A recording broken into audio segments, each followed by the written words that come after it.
The moment Ethan Cole saw the woman step off that train with three hungry children clinging to her skirts, he knew his carefully constructed life was about to shatter. He'd come to send them away, to protect himself from the pain of caring, of losing, of becoming the fool who loved and lost again. But when her eyes met his across that dusty platform, tired but unbroken, something ancient and buried stirred in his chest.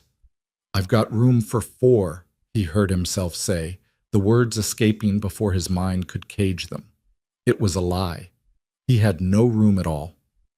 Before we begin this journey through the Texas frontier, where one cowboy's fortress of solitude crumbles beneath the weight of unexpected family, I invite you to stay with me until the very end. If this story touches your heart, hit that like button and leave a comment telling me what city you're watching from. I love seeing how far these tales travel. Now, let's step back to where it all began. The Texas sun hung low and merciless over the Cole Ranch, turning the dust to gold and the shadows to ink. Ethan Cole stood on his porch, a man carved from the same unforgiving landscape that surrounded him, 25 years old but carrying the weight of twice that many.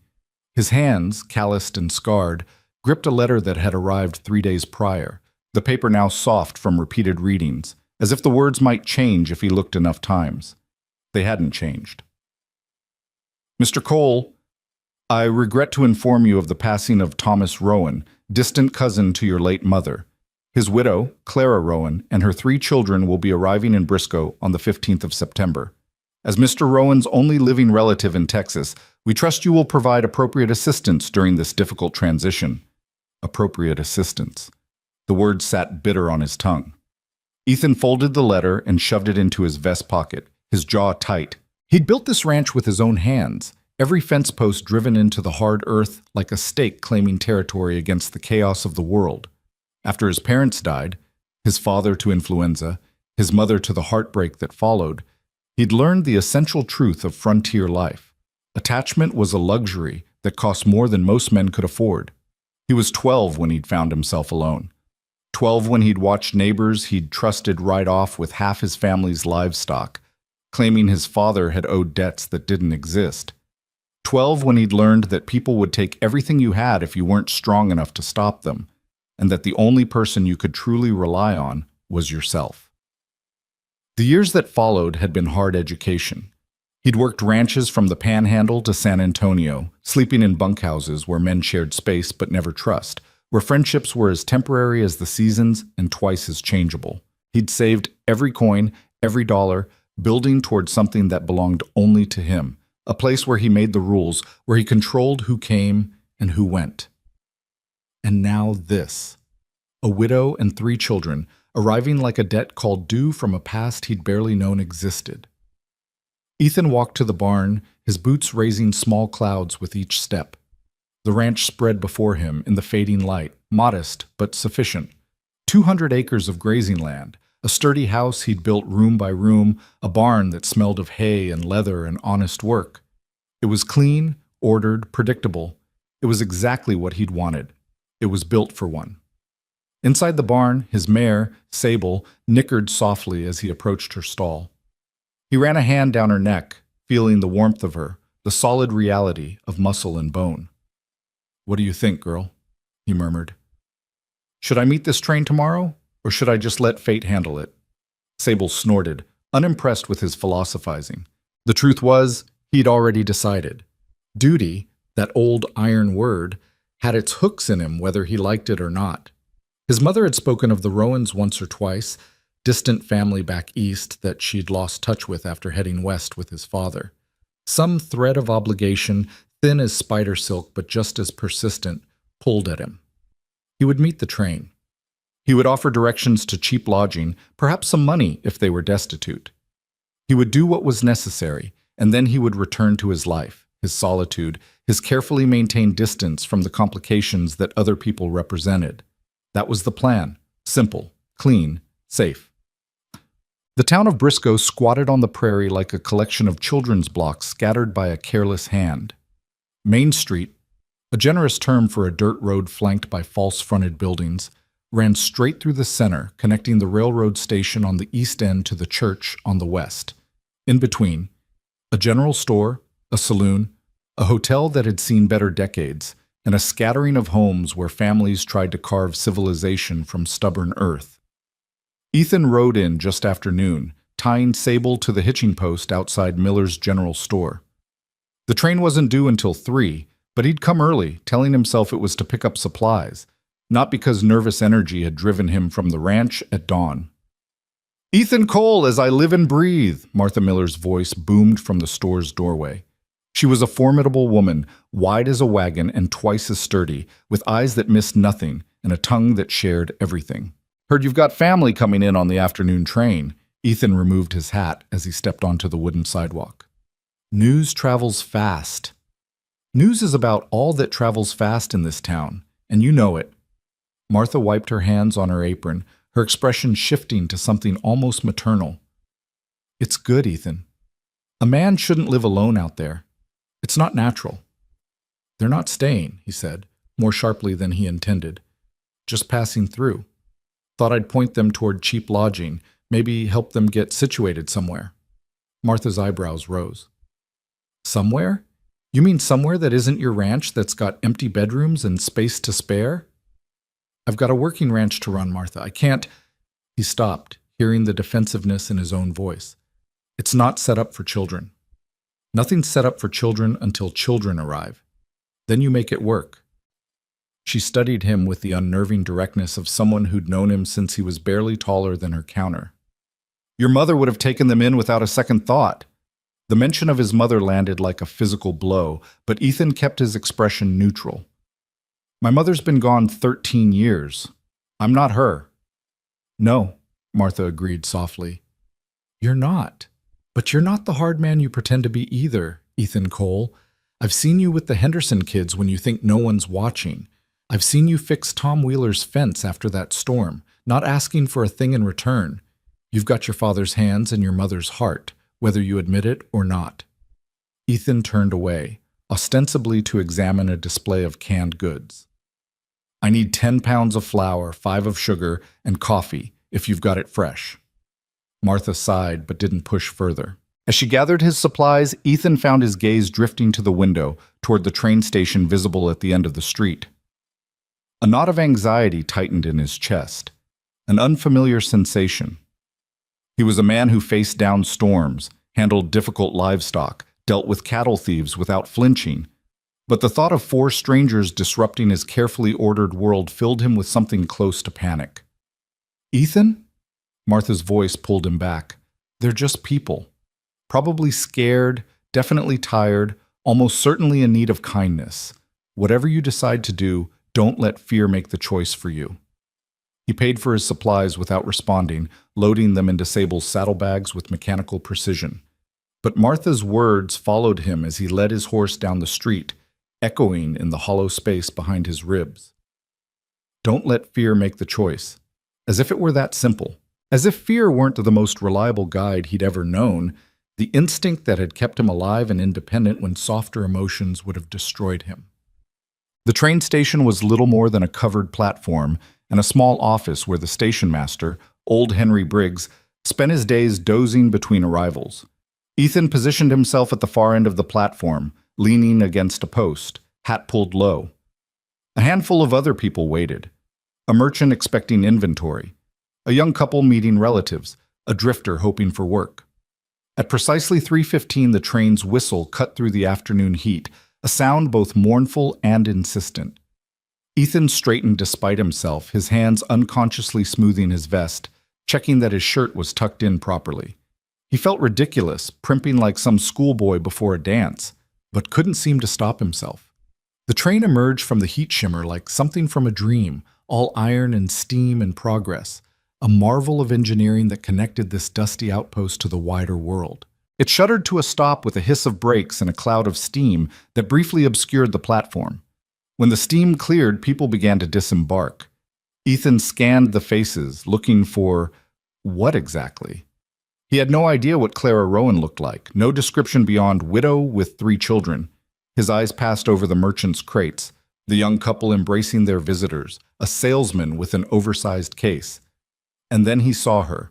She stood on the bottom step of the passenger car, one hand gripping the rail, the other holding a carpet bag that had seen better years. She wore a dark blue traveling dress, faded at the hem but clean and carefully mended.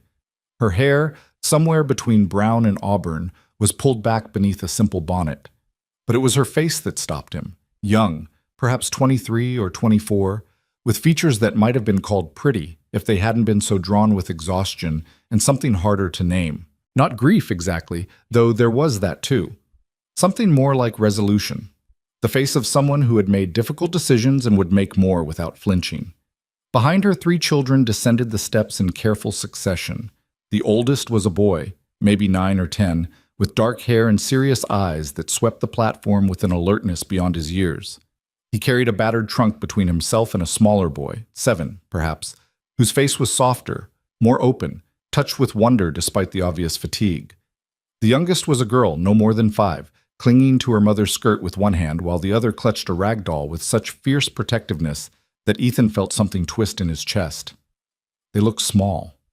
Impossibly small against the vast Texas sky, against the enormity of the journey they'd made, against the uncertainty of whatever future awaited them.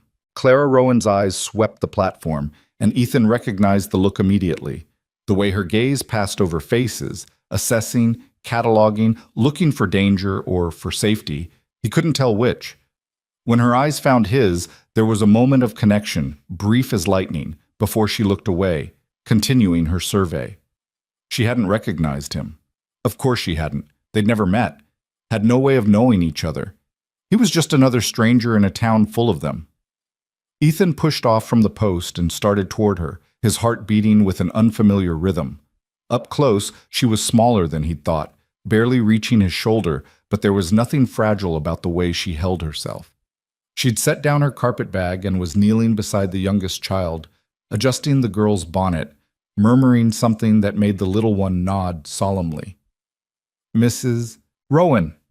She looked up sharply, and Ethan found himself on the receiving end of a gaze that was both cautious and intelligent, taking his measure in a heartbeat. "Yes?" Her voice was clear, educated, with traces of the East Coast softening the vowels. "I'm Ethan Cole." He removed his hat, suddenly aware of how rough he must look, unshaven, wearing work clothes, smelling of horse and leather. "Thomas Rowan was my mother's cousin. I received a letter about your circumstances." Something flickered across her face. Relief, he thought, quickly suppressed. She stood, brushing dust from her skirt, and offered her hand like a man would, direct and firm. "Mr. Cole, that's kind of you to come." Her handshake was brief but solid. "I apologize for any inconvenience. The lawyer in Philadelphia said you might be able to direct us to affordable lodging. We don't mean to impose." The boys had moved closer, flanking their mother protectively. The older one's eyes were hard, distrustful. He'd seen too much, that one, learned too young that the world wasn't kind. The smaller boy looked curious but cautious, while the little girl had half hidden behind her mother's skirts, peering out at Ethan like he might be a bear in disguise. "This is Samuel," Clara said, touching the older boy's shoulder. "And Noah." The younger boy nodded. "And Lily." "Ma'am," Ethan began, then stopped. He'd prepared a speech on the ride into town, carefully worded directions to the boarding house, an offer of money to help them get started. But standing here, seeing the exhaustion in her face, the protective way she kept her children close, the thin fabric of her dress that spoke of reduced circumstances and hard choices, the words died in his throat. Behind them, the train whistled, preparing to depart. Other passengers had collected their belongings and dispersed. The platform was emptying, and soon it would be just them, standing in the harsh afternoon sun with nowhere to go. Ethan looked at the children again. The little girl's doll was missing an arm. The boys' shirts, though clean, had been mended multiple times. Samuel's shoes were too small, the leather cracked. These were children who'd known want, who'd learned to make do with less than enough. Something old and buried shifted inside him. His mother's voice, a memory so faint it was more feeling than words. "We help our own, Ethan, always." But they weren't his own. They were strangers, complications, responsibilities he'd spent years ensuring he'd never have to shoulder. Taking them in would mean noise where there'd been silence, chaos where there'd been order, need where there'd been self-sufficiency. It would mean caring, and caring meant vulnerability, and vulnerability meant pain. Mr. Cole, Claire's voice was patient but firm. If you could just point us toward, I've got room for 4. The words came out before he could stop them, rough and abrupt, surprising him as much as her. Clara blinked, her composure cracking for just a moment. I beg your pardon? At my ranch. Ethan cleared his throat, trying to sound more certain than he felt. It's about an hour's ride, got spare bedrooms, plenty of space. You're welcome to stay until you figure out your next step. It was a mistake. Every instinct he'd honed over 13 years of careful solitude screamed at him to take the words back, to retreat behind the walls he'd built. But he couldn't seem to do it. Not with those children looking up at him with eyes that had seen too little kindness. Clara studied him for a long moment, and Ethan forced himself to meet her gaze steadily. He saw the calculation there, a woman weighing risk against necessity, pride against practical need. That's very generous, Mr. Cole, but it's not generosity, he interrupted, harsher than he intended. It's practical. You need a place. I've got space. Simple arrangement until you get your bearings. He could see her weighing his words, looking for the trap, the hidden cost. She'd learned that too, he realized, learned that nothing came free, that kindness usually wore a price tag. We can pay, she said quietly. Not much, but didn't ask for payment. Ethan bent to pick up her carpet bag before she could protest. Got a wagon at the livery. I'll collect it and meet you back here. 10 minutes. He walked away before she could argue, before he could change his mind, before the full weight of what he'd just done could crash down on him. His hands shook slightly as he untied Sable's reins, and he had to pause, pressing his forehead against the mare's warm neck, trying to slow his racing heart. What had he done? 10 minutes later, he pulled up to the platform driving a wagon he rarely used, meant for hauling supplies but serviceable for passengers. Clara and her children stood exactly where he'd left them, their meager belongings gathered around them like a fortress wall. When he climbed down to help load their trunks, Samuel stepped forward quickly. I can do it, sir. Samuel? Clara's voice was gentle but firm. Let Mr. Cole help. The boy stepped back reluctantly, his jaw tight. Ethan recognized that look, the need to be useful, to be strong, to protect. He'd worn that same expression at 12 years old, defying neighbors who'd tried to send him to an orphanage. The trunks were surprisingly light. Everything they owned, Ethan realized, fit into 2 small trunks and 3 carpet bags. A family's entire life reduced to what could be carried. He helped Clara onto the wagon seat, then lifted the little girl, Lily, up beside her mother. The child weighed almost nothing, all bones and wide eyes. The boys clambered into the back, settling among their belongings with the practiced ease of children who'd moved before, who knew how to make themselves small and unobtrusive. As Ethan climbed up beside Clara and took the reins, he caught her looking at him again, that same assessing gaze. Why? She asked quietly. Why what? Why offer us room? You don't know us, we're strangers. Ethan flicked the reins, setting the wagon in motion. The question deserved honesty, but he wasn't sure he had an honest answer. Because of duty, because of memory, because something in her eyes had reached past his defenses? My mother, he finally said, used to say that family helps family, even distant family, even when it's inconvenient. And do you believe that, Mr. Cole? He was quiet for a long moment, guiding the wagon out of town, toward the open prairie where his ranch waited. The sun was beginning its descent, painting the sky in shades of amber and rust. I'm not sure what I believe, he admitted, but I know what's right. Beside him, Clara said nothing, but when he glanced over, he saw something in her face that might have been relief, or might have been hope, or might have been simple exhaustion finally allowed to show. In the back of the wagon, the children were silent, watching the landscape unfold, mile after mile of grass and sky, a vastness that must have seemed both terrifying and full of possibility. And Ethan, who had spent 13 years building walls around his heart, felt the first cracks beginning to form. The ride to the ranch took longer than usual. Ethan kept the pace easy, aware of how the children swayed with the wagon's movement, how Lily had fallen asleep against her mother's shoulder within the first mile. The sun tracked west, throwing long shadows across the prairie, and a breeze had picked up, bringing the scent of sage and distant rain.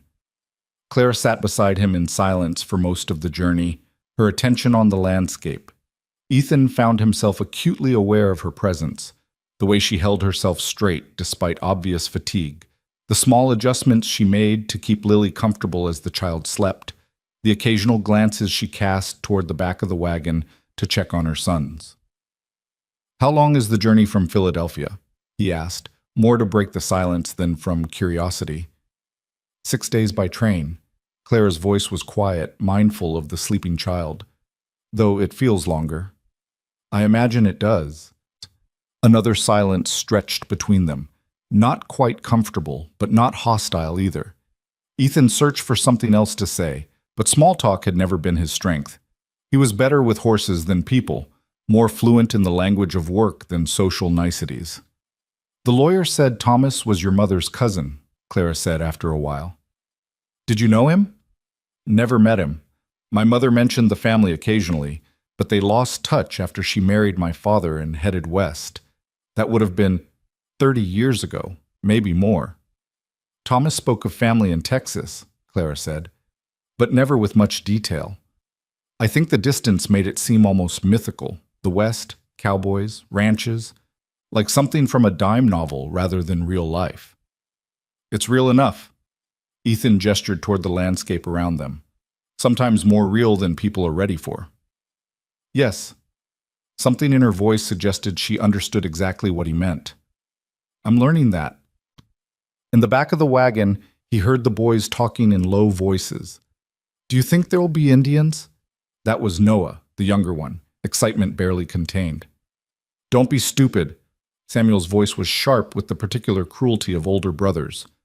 "The Indians are gone, or locked up in reservations. Everyone knows that." "Some are," Noah insisted. "But Papa said there were still bands in Texas living free. Papa said a lot of things that weren't true." The silence that followed was heavy, weighted with more than Ethan could interpret. He saw Clara's hands tighten on her daughter's sleeping form. "Samuel." Her voice was quiet, but carried an edge of warning. "That's enough." "Yes, ma'am." The boy's voice had gone flat, all the earlier fire snuffed out. Ethan kept his eyes on the road, but his mind was working.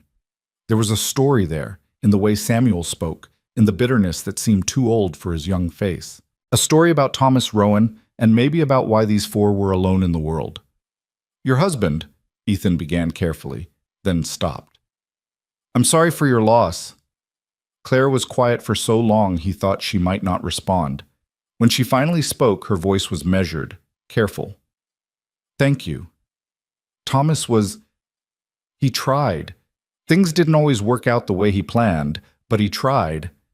It was a strange eulogy, notable more for what it didn't say than what it did. Ethan filed it away, another piece of the puzzle that was Clara Rowan and her children. The land began to change as they drew closer to his ranch, the flat prairie giving way to gentle rolls, a creek cutting through the earth, cottonwood trees marking its path. Ethan felt the familiar tightening in his chest that always came when he neared home, a possessive, protective feeling, like a wolf returning to its den. "There," he said, pointing ahead where buildings emerged from the landscape. "The Cole Ranch." Clara straightened, her eyes following his gesture. Even in the fading light, Ethan could see it clearly. The house he'd built board by board, the barn with its sturdy doors, the corral where his horses grazed. It looked small against the vastness of the prairie, but it was solid, real, entirely his. Or it had been, until 10 minutes ago. As they approached, one of his ranch hands, Miguel Reyes, who helped during busy seasons, emerged from the barn. His eyebrows rose at the sight of passengers in Ethan's wagon, but he was too well trained to comment.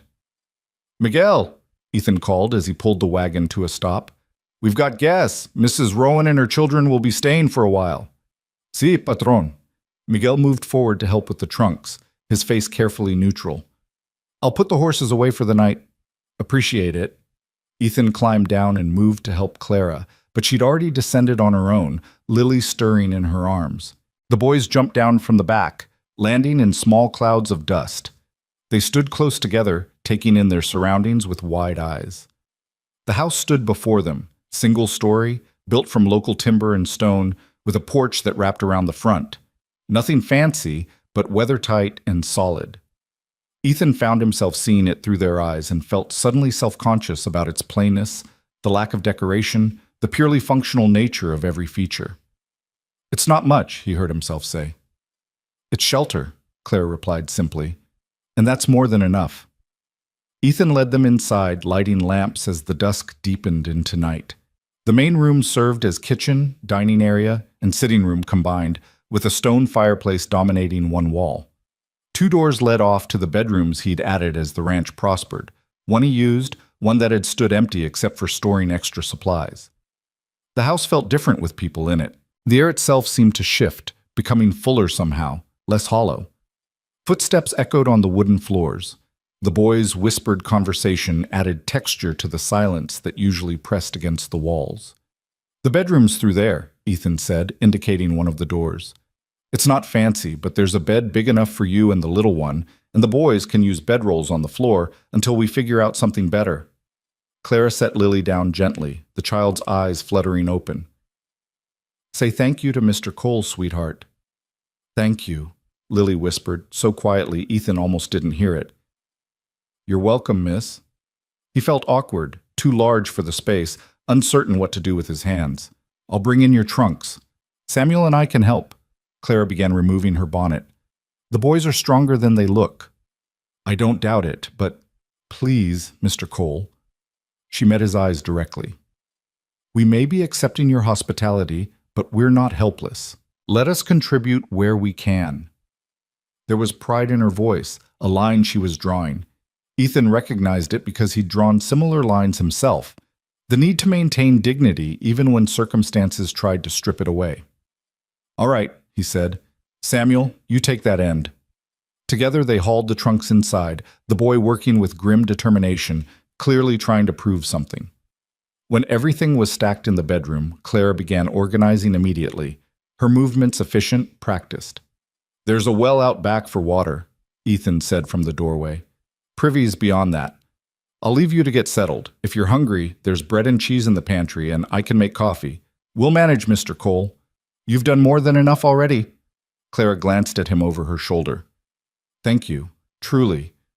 Ethan nodded and retreated, pulling the door partially closed to give them privacy. He stood in the main room of his house that suddenly felt like someone else's, and listened to the sounds of a family settling in. Lily's soft questions, Clara's gentle responses, the boys moving around, the creak of the trunk lids opening. He should feel invaded. He should feel resentful. Instead, he felt something closer to disorientation, like the world had tilted slightly and he was still finding his balance. Moving to the kitchen area, Ethan began preparing a simple meal, more to give himself something to do than from hunger. As he sliced bread and laid out cheese, he tried to imagine what the next days would bring. How long would they stay? What would figuring out their next step entail? And why, despite every logical reason to regret his impulsive invitation, did some part of him, the part he'd spent years trying to silence, feel almost relieved that his house wasn't empty tonight? The bedroom door opened, and Samuel emerged. The boy had removed his jacket and rolled up his sleeves, and Ethan noticed how thin his arms were, how his wrists jutted from the cuffs like knobs. "Sir?" Samuel's voice was formal, carefully polite. "My mother asked if you needed help with supper. I've got it handled, but you can tell her there's food ready when you're hungry." The boy didn't move. He stood in the doorway, shifting his weight, clearly wanting to say something but not sure how. "Something else on your mind?" Ethan asked. Samuel's jaw worked for a moment, then, "How long can we stay?" The directness caught Ethan off guard.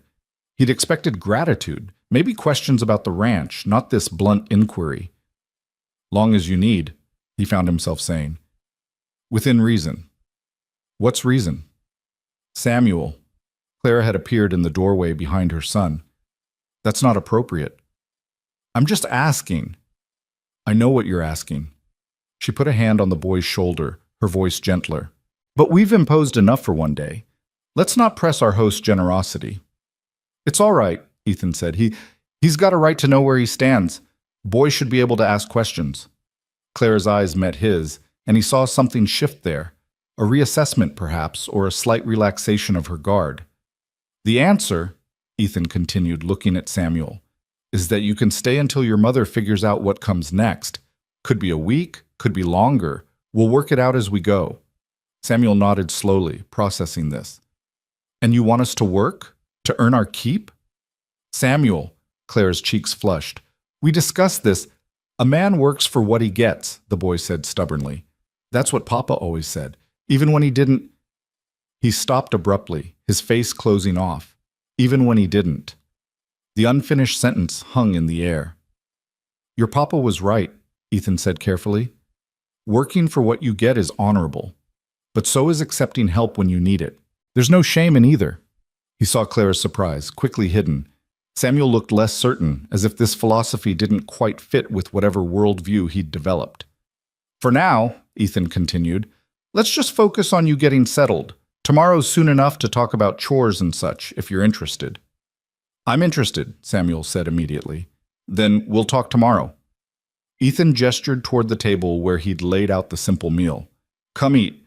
Growing boys need food. They gathered around the table, an event that had never happened in this house before. Ethan had always eaten alone, usually standing at the counter or out on the porch, food consumed as fuel rather than ritual. But now there was Clara sitting across from him, Lily in her lap picking at a piece of bread, and the boys flanking her like guards. The meal was quiet at first, everyone too tired for much conversation, but gradually small exchanges emerged. Noah asked about the horses in the corral. Lily wanted to know if there were chickens. Samuel said nothing but ate with focused intensity, as if each bite were precious and might be taken away. Ethan watched them, couldn't help watching them, these strangers who'd become his responsibility in the span of an afternoon. Clara ate carefully, her manners refined even in her exhaustion. She'd been raised with some means, he guessed, had known better circumstances before whatever had brought her to his door. The bedroom, Clara said as the meal wound down. You said you'd figure out something better for the boys?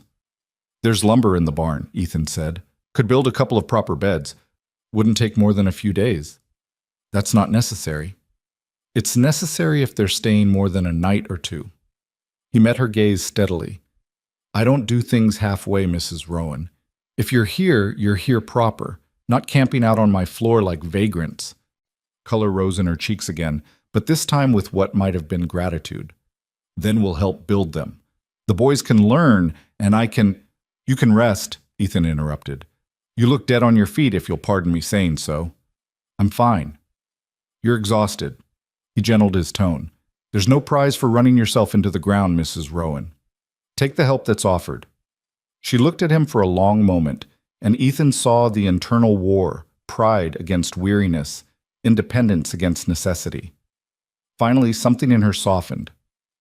All right, she said quietly. But tomorrow we contribute. I won't have my children growing up thinking the world owes them something. Fair enough? After the meal, Clara herded the children toward the bedroom. Lily was already half asleep again, and Noah's eyes were heavy. Even Samuel's rigid posture had begun to slump with fatigue. At the bedroom door, Clara paused and turned back. Mr. Cole, thank you for all of this. For all. I know we're disrupting your life, and I'm sorry for that. But I'm also grateful. More than I can properly express. No need for gratitude, Ethan said, uncomfortable with the emotion in her voice. Just get some rest. She nodded and disappeared into the bedroom, the door closing softly behind her. Alone again, Ethan stood in the center of his house and listened to the sounds of settling, muffled voices, the creak of bed springs, water being poured for washing. Sounds he'd never heard in this space before. Sounds that made the house feel both more full and more foreign. He should go to bed himself. Dawn came early on a ranch, and there was always work waiting, but instead he found himself stepping out onto the porch, into the cool night air. The stars were brilliant overhead, undimmed by city lights, scattered across the darkness like spilled salt. Ethan had spent countless nights on this porch, finding peace in the solitude, in the clean simplicity of his life. But tonight the solitude felt different. Not peaceful, but lonely. Not simple, but empty. He thought about what he'd done, inviting these people into his home, into his carefully constructed existence. It was reckless. It was foolish. It violated every principle of self-preservation he'd developed. And yet, when he thought about sending them away, about watching that wagon pull out tomorrow morning, something in his chest tightened with what felt uncomfortably like regret. "What did I just do?" he murmured to the darkness. The darkness, as always, offered no answers. But from inside the house came a small sound, a child's laughter, quickly hushed, followed by a mother's gentle scolding. Human sounds, family sounds, sounds that had no place in the life Ethan Cole had built. Sounds that, despite everything, made his house feel less like a fortress and more like a home. He stayed on the porch long into the night, wrestling with questions he couldn't answer, feeling the first tremors of change he couldn't stop, and wondering, not for the first time that day and certainly not for the last, what he'd set in motion with 4 simple words. "I've got room for 4." Dawn came to the Cole ranch the way it always did. Gradually, then all at once, the darkness bleeding into gray, and then gold as the sun crested the horizon. Ethan had been awake for an hour already, a lifetime of habit-making sleep past 5 impossible. He'd dressed quietly, made coffee, and stepped out to begin the morning chores, expecting the house behind him to remain silent for hours yet. He was wrong. The sound of the back door opening made him turn from the chicken coop, an egg basket in one hand. Clara stood on the porch, already dressed, her hair pinned up in a practical bun. She'd changed from yesterday's traveling dress into something simpler, worn but clean, with an apron tied at her waist. "Mrs. Rowan."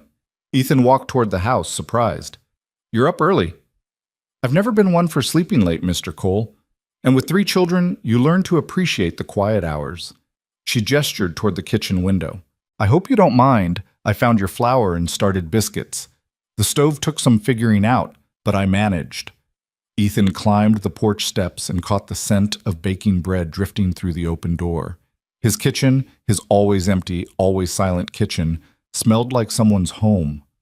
"You didn't have to do that." "I wanted to." Clara met his eyes with that same directness he'd noticed yesterday. "You're providing a shelter, Mr. Cole. The least I can do is provide a decent breakfast." There was something in her voice, not quite defiance, but close. A woman establishing her terms, making clear she wouldn't be reduced to helpless charity case.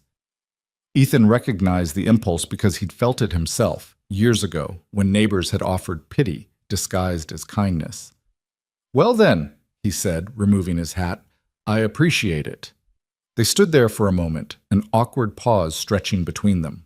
Clara seemed about to say something else when a crash from inside the house made them both turn. "I'm fine," Noah's voice called out, slightly panicked. "I just knocked over the— Samuel, help me pick this up before—" Clara was through the door before the boy finished speaking, Ethan following close behind. They found Noah surrounded by scattered tin cups, Samuel already on his knees gathering them, and Lily standing in the bedroom doorway, rubbing sleep from her eyes. "I was trying to set the table," Noah explained, his face flushed, "but I couldn't reach the shelf, and—" "It's all right, sweetheart." Clara knelt beside her sons, helping gather the cups. "No harm done." Ethan watched the 3 of them work together, the boys' movements synchronized with their mothers, everyone knowing their role. Even Lily toddled over to retrieve a cup that had rolled near her feet, carrying it carefully to the table like it was made of glass rather than battered tin. "You're all up early," he observed. "We're early risers," Samuel said, his tone making it sound like a point of pride. "We don't believe in laziness." "Samuel," Clara's voice carried a warning. "Mr. Cole wasn't suggesting— I know, Mama, I just meant—" The boy's face reddened. "I just wanted him to know we're not the kind who sleep half the day away." Ethan studied the boy, that rigid spine, those defensive eyes. Samuel was carrying something heavy, some burden that had nothing to do with tin cups or morning chores, the weight of being the man of the family, probably. The weight of whatever had happened before they'd arrived on his platform yesterday. "I can see that," Ethan said carefully. "Fact is, I could use some help with morning chores if you're interested. Both of you," he added, including Noah, who brightened immediately. "Really?" Noah's enthusiasm was unguarded, childlike in a way his brother's never was. We can help with the horses. If your mother approves. Three sets of eyes turned to Clara. She'd risen to her feet, wiping her hands on her apron, and Ethan saw the calculation in her expression, weighing risks, measuring trust. They'll do what you tell them, she said finally. And if they give you any trouble, they won't, Samuel interrupted, his jaw set with determination. Then, yes. Clara's expression softened slightly. Thank you, Mr. Cole. They've been cooped up on trains for too long. Some fresh air and honest work will do them good. The boys were already heading for the door when Ethan stopped them. After breakfast, and you'll need better boots if you're going to be mucking stalls. What you're wearing won't last a day. Samuel's face tightened, that flash of pride again, the kind that came from having too little and trying to hide it. I've got some old ones in the barn, Ethan continued, as if he hadn't noticed the boy's reaction. Probably too big, but we can stuff them with newspaper until we get to town for proper fitting. We can't accept, Samuel began. You can and you will, Ethan said, his tone leaving no room for argument. Can't have you working in shoes that'll fall apart. That's just common sense, not charity. The distinction mattered. Ethan could see it in the way Samuel's shoulders lowered slightly, the way the fight went out of his posture. Common sense was acceptable. Pity was not. They ate breakfast together, the morning light streaming through windows that Ethan had never bothered to curtain. Clara's biscuits were perfect, fluffy and golden, better than anything he'd managed in years of bachelor cooking. The boys ate like they were afraid the food might disappear, quick and efficient, while Lily picked at her portion with delicate precision, her rag doll seated beside her plate. Your doll have a name? Ethan asked the little girl, who'd been watching him with solemn eyes throughout the meal. Lily looked to her mother for permission before answering. Annabelle. That's a fine name. She lost her arm on the train. Lily's voice was matter-of-fact, but her hand moved protectively to the doll. A man stepped on her. That's unfortunate. Ethan considered this. I'm not much for sewing, but I bet your mama could fix her up if we found the right materials. Maybe, Clara said softly, stroking her daughter's hair. We'll see what we can do.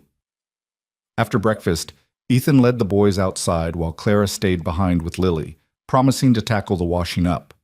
The morning was cool, the grass still wet with dew, and the horses in the corral nickered softly as they approached.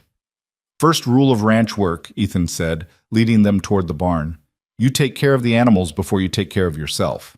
They depend on you completely, and that's a responsibility you don't take lightly. Yes, sir, both boys chorused. Inside the barn, Ethan found the old boots he'd mentioned, relics from when he'd been younger and still growing. They were indeed too large for the boys, but serviceable once stuffed with newspaper. While Samuel and Noah changed their footwear, Ethan outlined the morning's tasks. We'll start with feeding and watering, then mucking the stalls. That's cleaning out the soiled hay and replacing it with fresh. After that, if there's time, we'll check the fence line in the near pasture. Some of the posts need reinforcing before winter.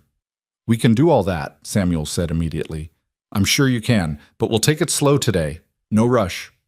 They worked steadily through the morning, and Ethan found himself impressed despite his initial reservations.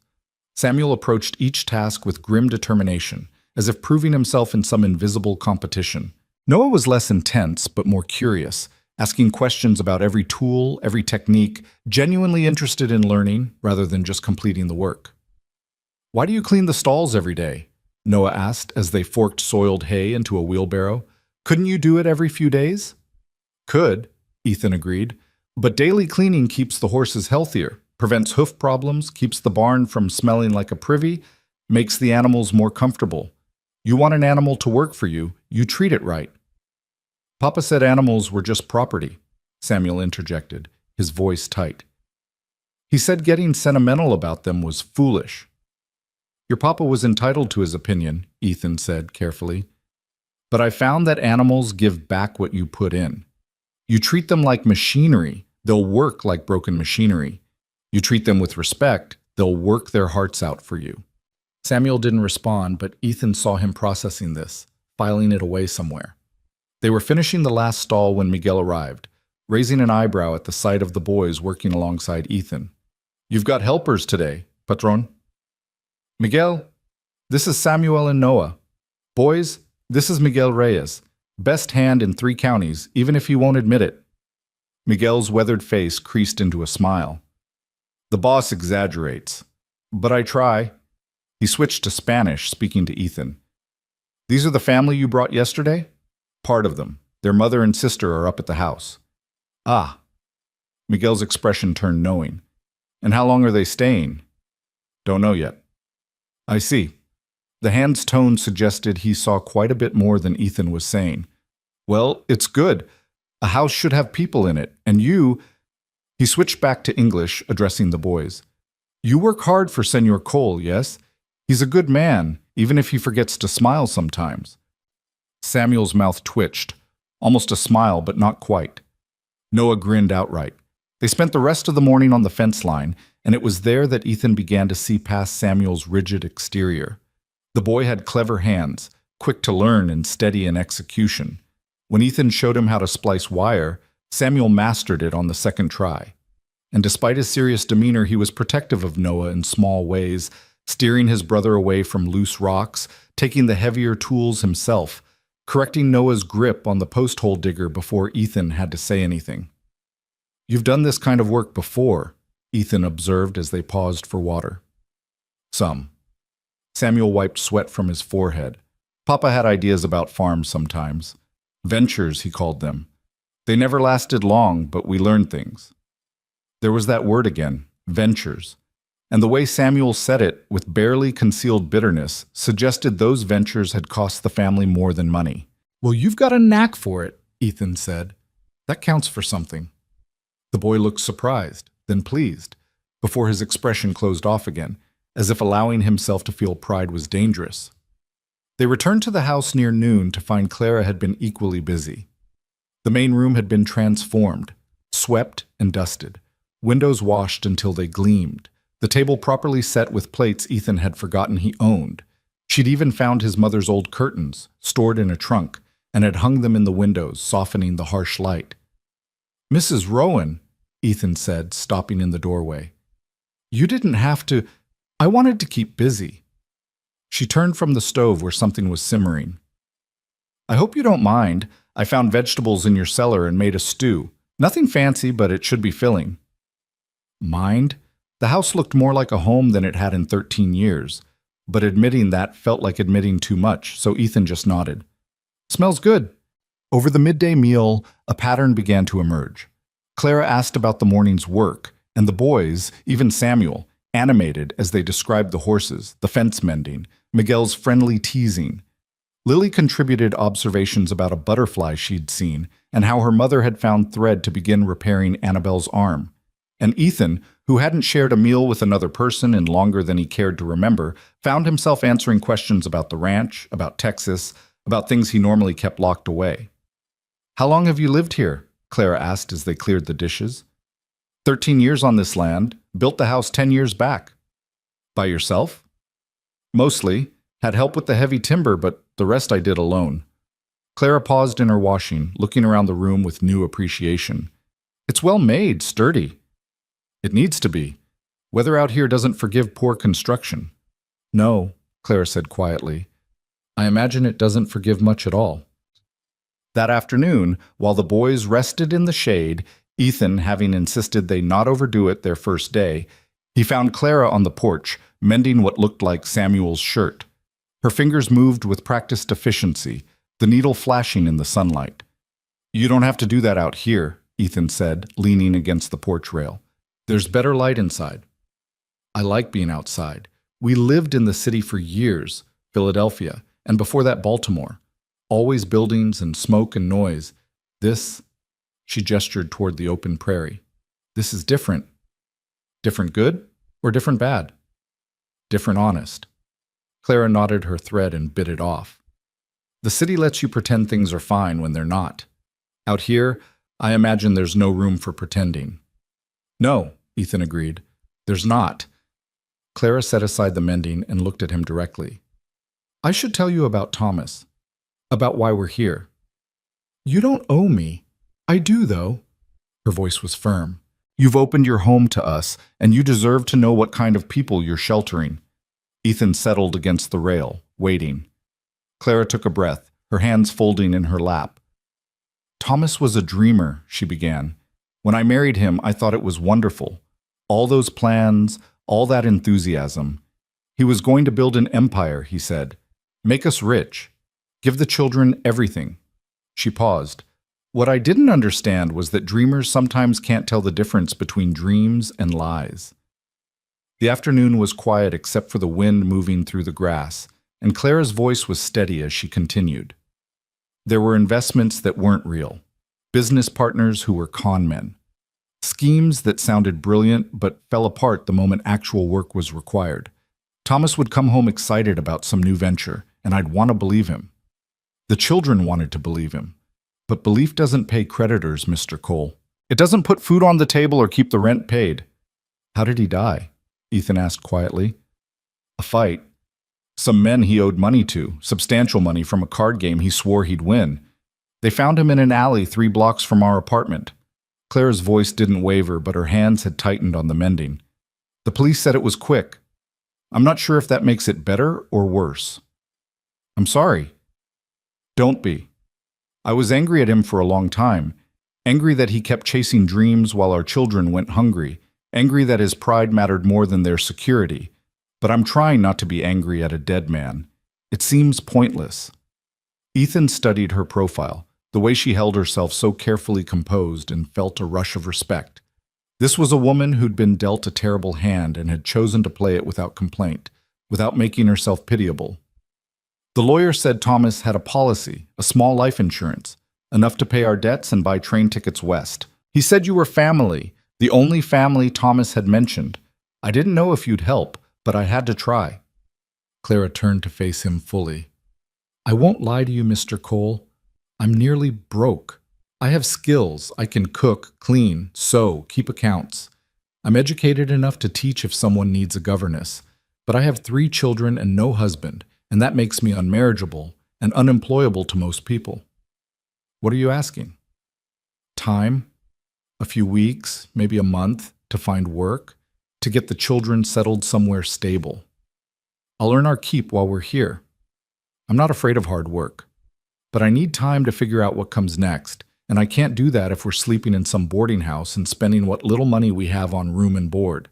Ethan looked out at his land, his carefully controlled domain, and felt the walls he'd built continuing to crack. Letting them stay a few days had been impulse. Agreeing to weeks, maybe a month, that was something else entirely. That was opening his life to disruption, to complication, to all the things he'd spent 13 years avoiding. What about the children? He asked. They've been through a lot. How are they handling it? Clara's expression softened slightly. Lily's too young to fully understand. She knows her father's gone, but death is abstract to her still. Noah is sad but resilient. He bounces back quickly, always has. But Samuel, she paused. Samuel remembers every broken promise, every disappointed hope.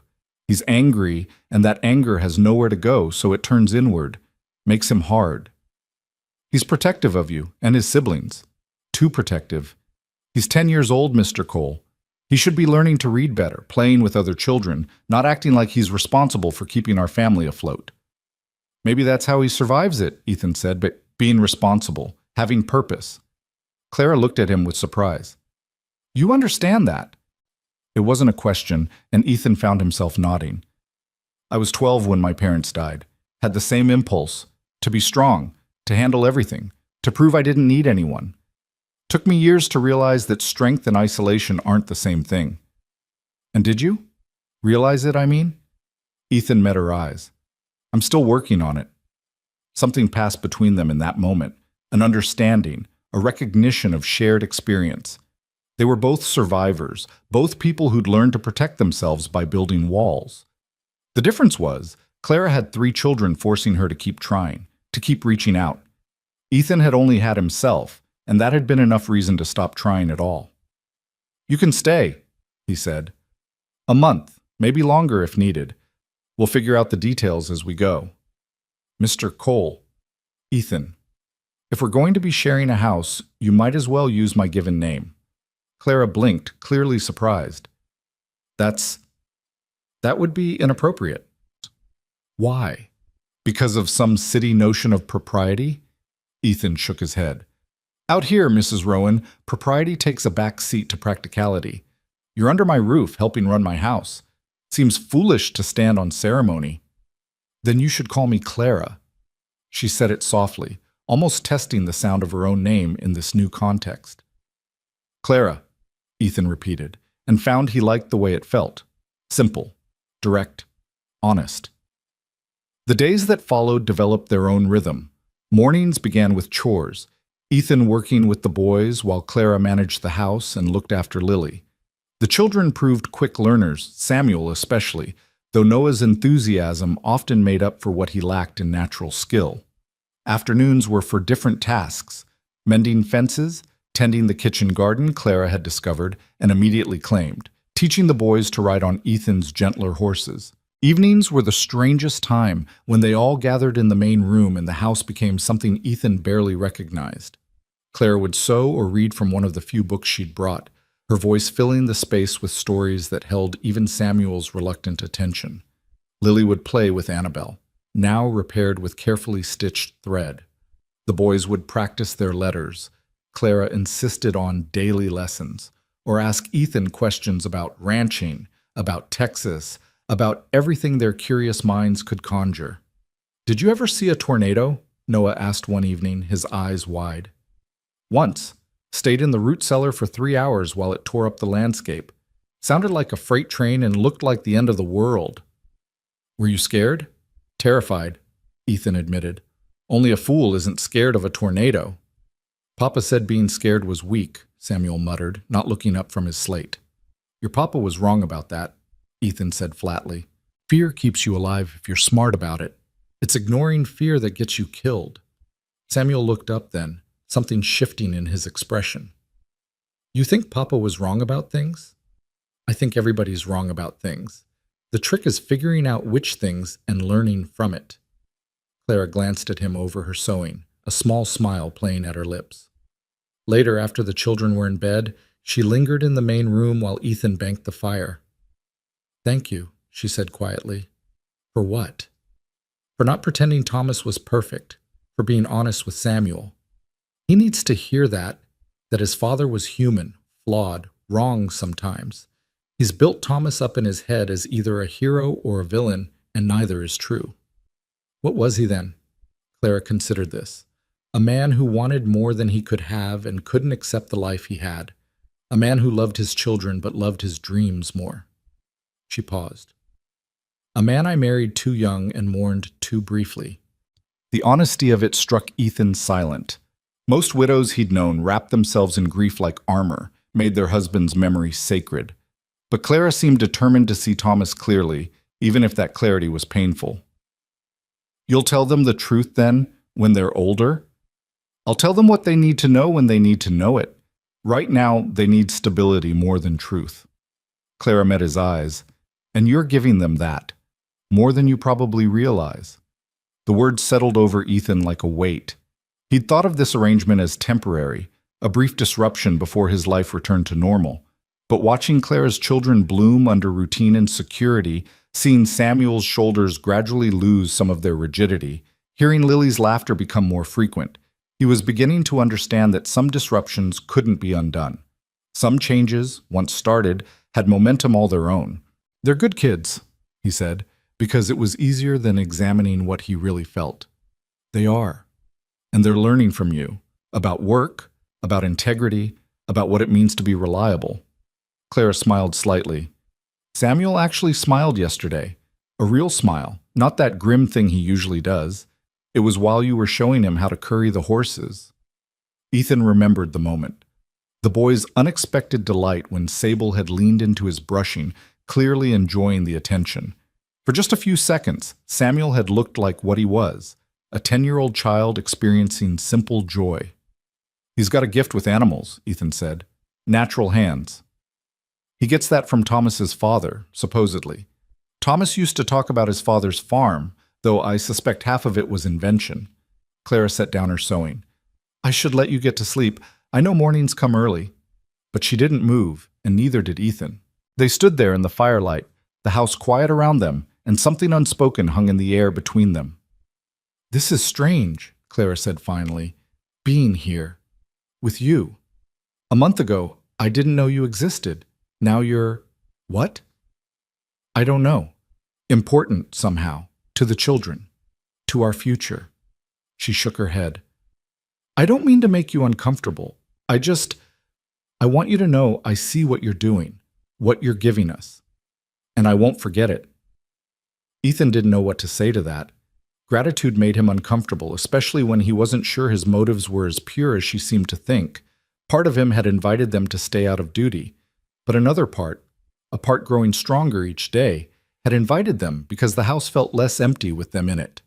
Because Clara's presence across the breakfast table made the morning seem less stark. Because hearing children's voices made the silence seem less like peace and more like loneliness. "You're earning your keep," he said gruffly. "More than earning it. The house has never looked better, and those meals you've been cooking..." "I enjoy cooking when there's enough food to work with." Clara's expression turned rueful. "The last year in Philadelphia, we ate a lot of potatoes and not much else." "Well, there's no shortage of food here. You don't need to stretch everything like you're still rationing." "Old habits," Clara said. "Hard to break." They said goodnight then, Clara disappearing into the bedroom where her children slept, Ethan heading to his own room across the house. But as he lay in bed, listening to the small sounds of a house full of people, he found himself thinking about Clara's words. Important. To their future. What future, though? Clara would find work eventually. A woman with her skills and determination wouldn't stay dependent long. She'd take the children and move on, build a new life somewhere, and his house would return to its former emptiness. That was the plan. That was what made sense. So why did the thought of it make his chest tight with something that felt uncomfortably like dread?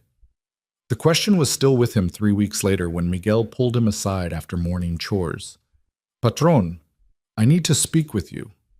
They walked to the barn, and Miguel's expression was unusually serious. "There's talk in town," Miguel said, "about you and the señora, about the children." Ethan's jaw tightened. "What kind of talk?" "The kind that happens when a single man takes in a widow and her children. People are assuming things. Let them assume." "Ethan." Miguel rarely used his given name, and the sound of it now carried weight. "I don't care what people think. You know this. But the señora might. And if she's looking for work, for a future here, reputation matters." "She's done nothing wrong. Neither have I." "I know that. You know that. But people talk, and talk becomes truth in their minds." Miguel paused. "I'm just saying, be careful, for her sake." The conversation gnawed at Ethan for the rest of the day. He'd been so focused on the practical aspects of their arrangement, keeping them fed, sheltered, safe, that he hadn't considered how it might look to others. A single man, a widow, living under one roof with no chaperone, no formal arrangement. In the city, it would be scandalous. Even out here, where people were supposedly more practical, it would raise eyebrows. That evening, he found Clara alone on the porch again, watching the sunset paint the sky in shades of rose and gold. "Miguel said there's talk in town," Ethan said without preamble. "About us, about the arrangement here." Clara's hand stilled on her mending. "I see. Does that bother you? Should it?" She looked at him directly. "We're doing nothing wrong, Ethan. I'm keeping house in exchange for room and board. That's a transaction, not a scandal. In theory. But you said yourself you need to find work, build a reputation. If people are talking, then let them talk." Clara's voice carried an edge he hadn't heard before. "I spent years in Philadelphia worrying about what people thought, trying to maintain appearances while our lives fell apart behind closed doors. I won't do that anymore. If I'm to be judged, let it be for who I am, not for gossip and speculation." Ethan felt something shift in his chest. Respect. Admiration. Maybe something deeper he wasn't ready to name. Clara Rowan refused to be reduced to scandal or pity. She claimed her dignity like it was a birthright, and watching her do it made Ethan feel both protective and humbled. "All right," he said, "but if you change your mind..." "I won't."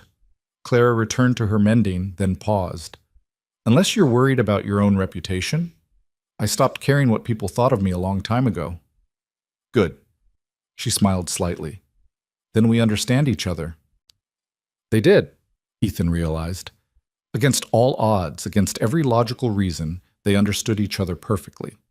Two people who'd built walls for protection, who'd learned to survive on their own terms, who refused to bend to others' expectations. And somehow, impossibly, those walls were beginning to crack, not breaking, but opening just enough to let someone else in. It should have terrified him. Maybe it did. But standing there on the porch with Clara as the sun set over his land, Ethan couldn't quite bring himself to regret it. The change in weather came without warning, the way it often did in Texas. One morning in early October, the air turned sharp and cold, carrying the metallic smell of approaching rain. Ethan stood on the porch, watching dark clouds gather on the horizon, his coffee growing cold in his hand. Storm coming? Clara appeared beside him, a shawl wrapped around her shoulders against the chill. Looks like. Probably hit by afternoon. Ethan drained his cup. I need to get the cattle moved to the near pasture before it does. And check that the barn roof is secured. Last big storm found some weak spots I thought I'd patched. The boys can help. I'd rather they stay close to the house. Weather like this can turn dangerous fast. Clara nodded, but Ethan saw the flash of concern in her eyes. In the month they'd been here, the children had grown comfortable on the ranch, confident in their routines.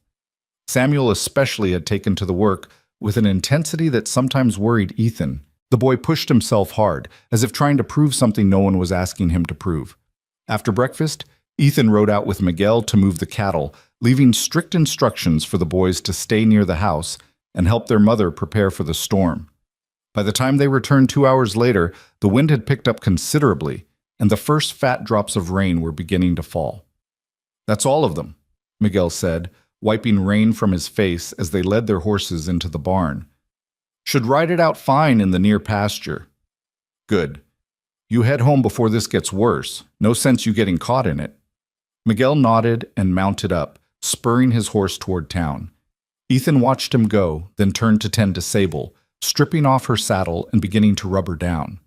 The rain intensified, drumming on the barn roof in a steady rhythm that would have been soothing if not for the wind beginning to howl around the corners.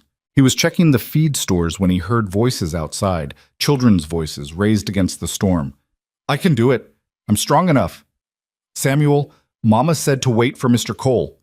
Ethan rushed to the barn door and found Samuel and Noah struggling with a section of the corral fence that had come loose in the wind.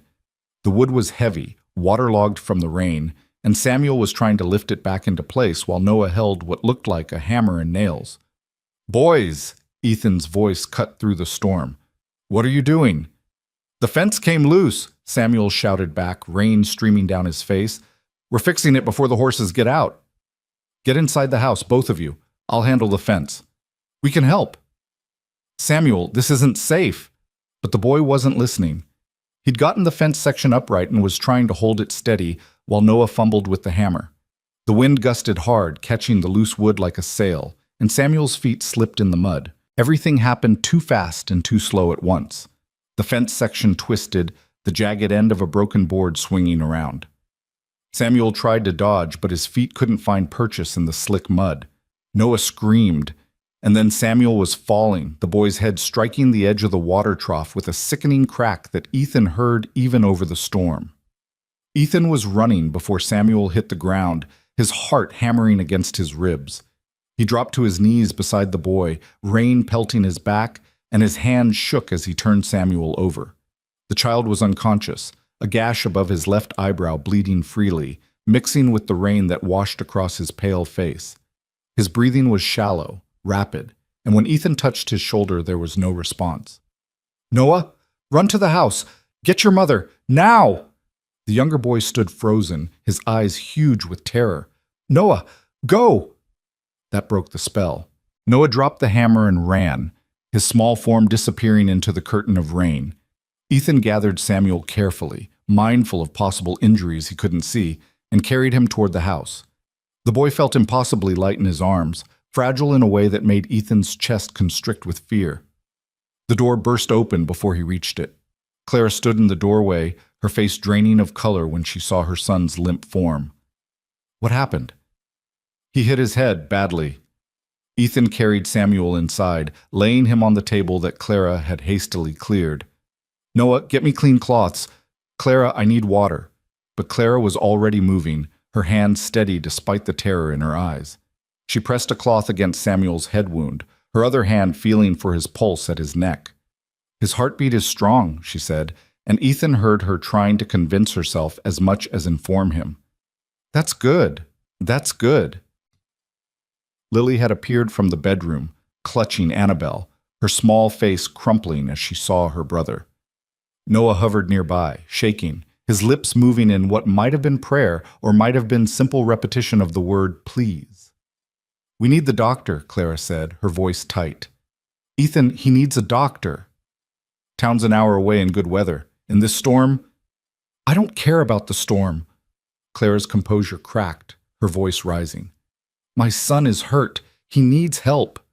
Samuel stirred then, a low moan escaping his lips. His eyes fluttered open, unfocused and confused. "Mama?" "I'm here, sweetheart. I'm right here." Clara's hand smoothed his hair back from the wound, her touch infinitely gentle. "Don't move. You hit your head." "The fence."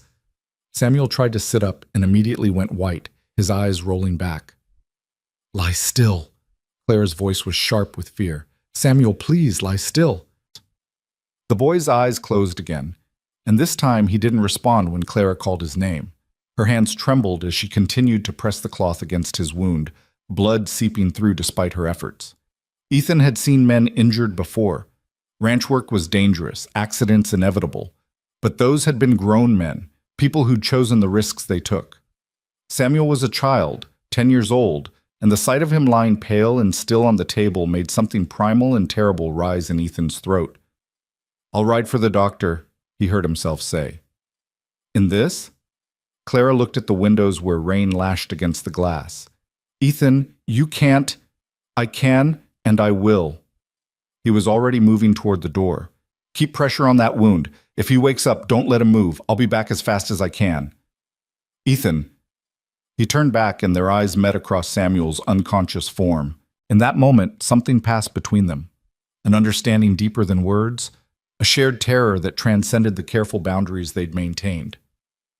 "I'll bring the doctor," Ethan said. "I promise."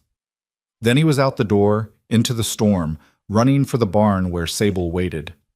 The mare sensed his urgency, dancing nervously as he threw on her saddle. The storm had intensified, rain falling so hard it was difficult to see more than a few feet ahead, but Ethan didn't hesitate.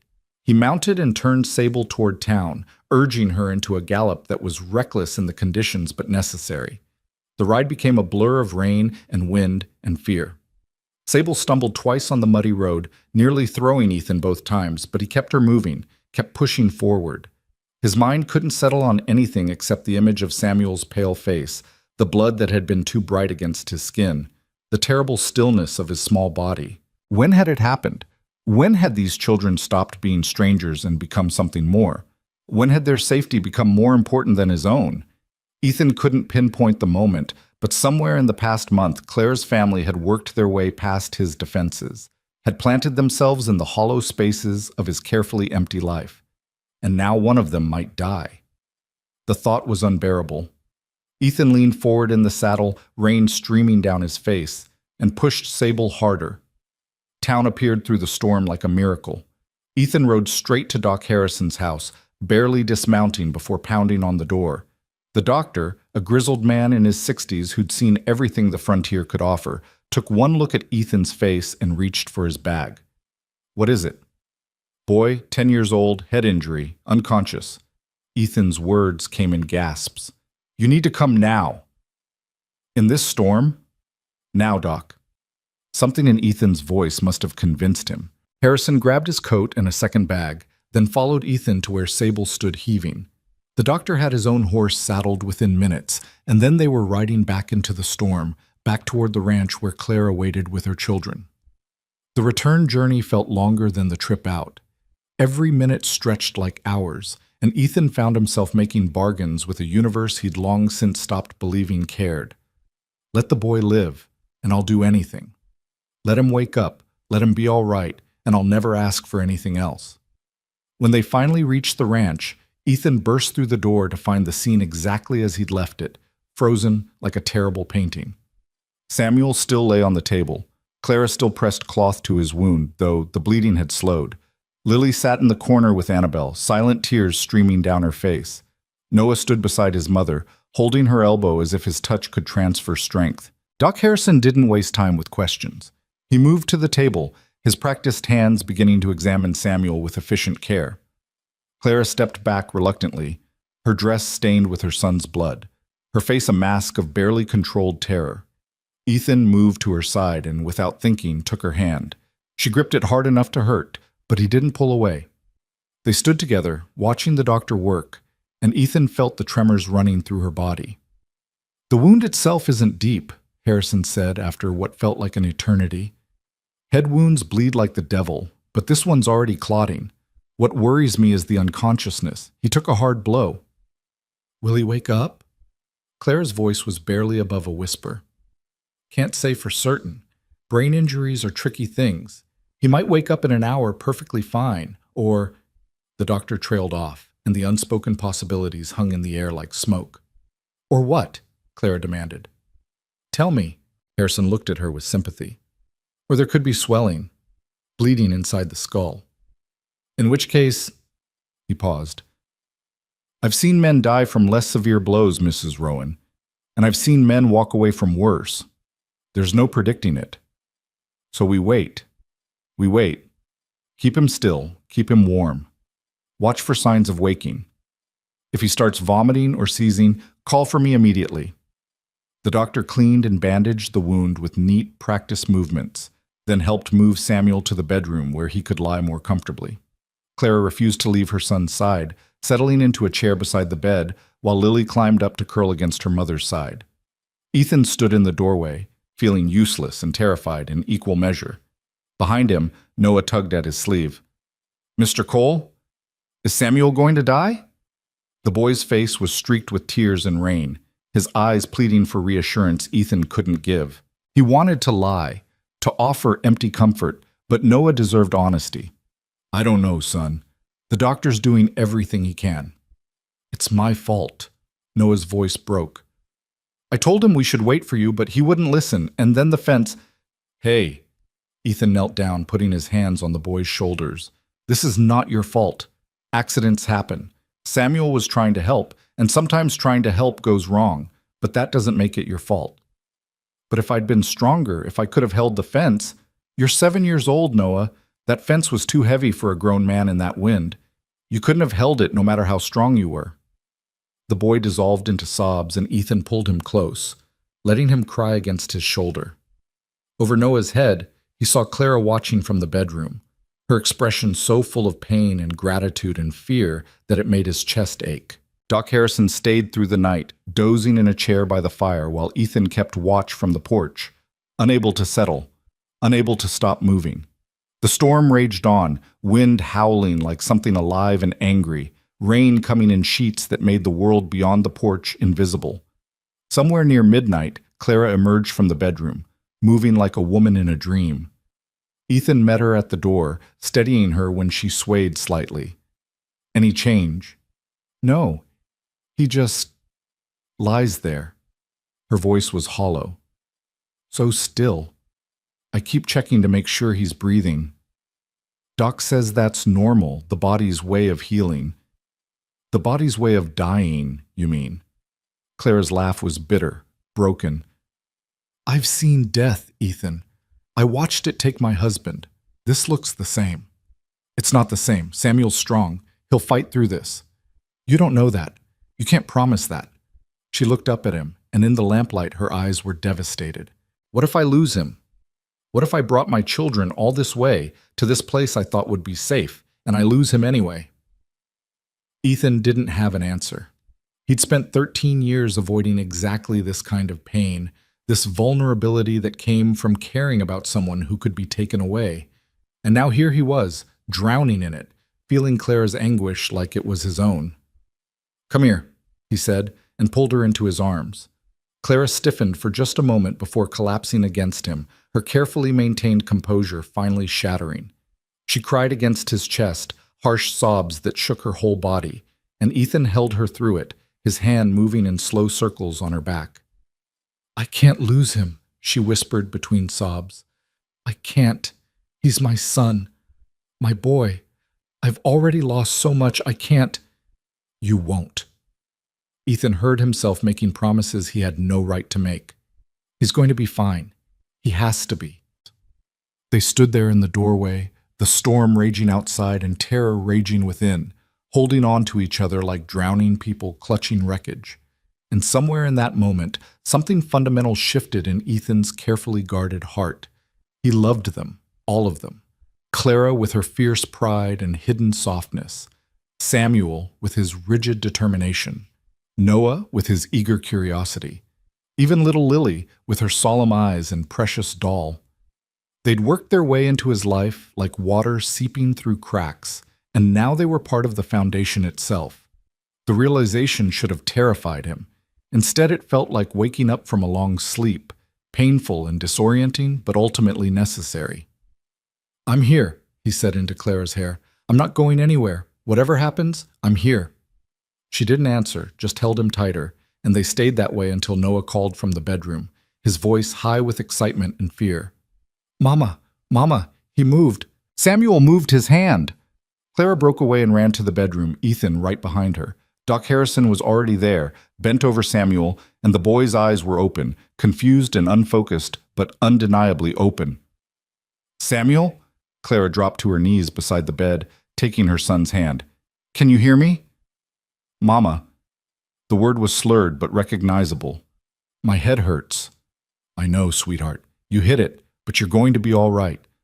Harrison was checking Samuel's pupils, asking him simple questions, his name, where he was, what he remembered. Samuel answered slowly, his words careful, as if speaking required great effort, but he answered. And with each response, the terrible tension in the room began to ease. "He's through the worst of it," Harrison said finally, sitting back with visible relief. "The fact that he's awake and responsive is excellent. He'll need rest, lots of it, and watching for the next few days. But I'd say the boy's got a hard head." Clara laughed, the sound edged with hysteria and relief. "He gets that from his father." Ethan sagged against the doorframe, the adrenaline that had carried him through the past hours suddenly draining away. His legs felt weak, his hands trembled, and when Clara looked over at him, he saw his own exhaustion mirrored in her face. "Thank you," she mouthed silently. He nodded, not trusting his voice, and stepped back to give her space with her son. But as he turned away, Samuel's voice stopped him. "Mr. Cole?" Ethan moved to the bedside. "Yeah, son?" "I'm sorry. About the fence. I just wanted to help." "I know you did, and it's all right. The fence doesn't matter." "But I disobeyed. You said to stay at the house, and I didn't listen." Samuel's eyes were bright with unshed tears. "I messed up."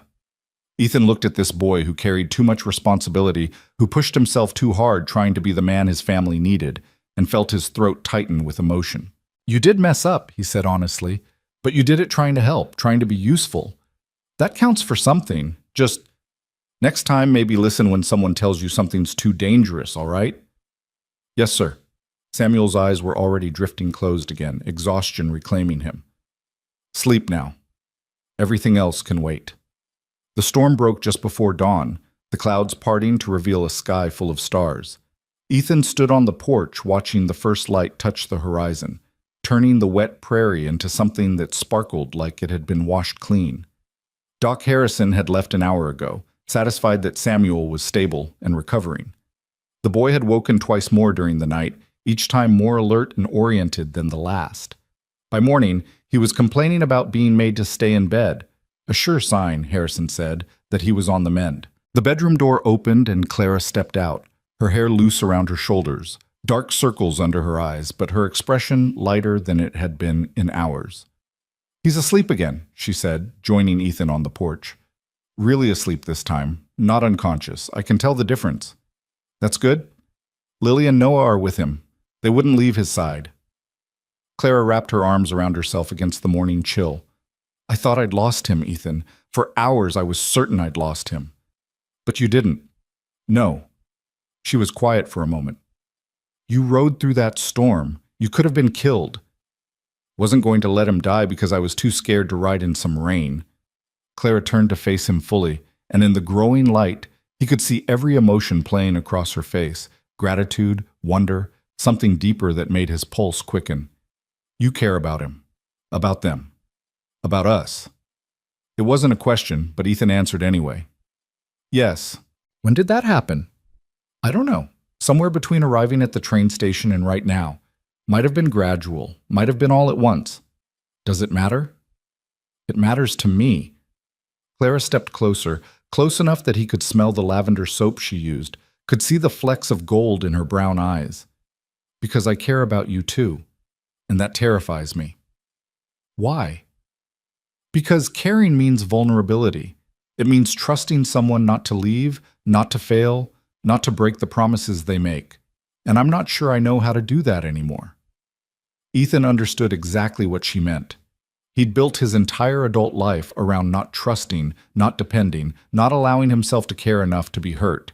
But standing there with Clara, having just spent a night facing the possibility of losing Samuel, he realized that the walls he'd built hadn't protected him from pain. They'd just made him lonely. I can't promise I won't fail, he said carefully. I can't promise everything will work out the way we want, but I can promise I'll try. And I can promise I'm not going anywhere. Even though we've turned your quiet life upside down? Especially because of that. Ethan reached out, tucking a strand of hair behind her ear, marveling at his own daring. Turns out my quiet life was just empty. I didn't know the difference until you showed up. Clara's eyes filled with tears, but she was smiling. We're a mess, Ethan.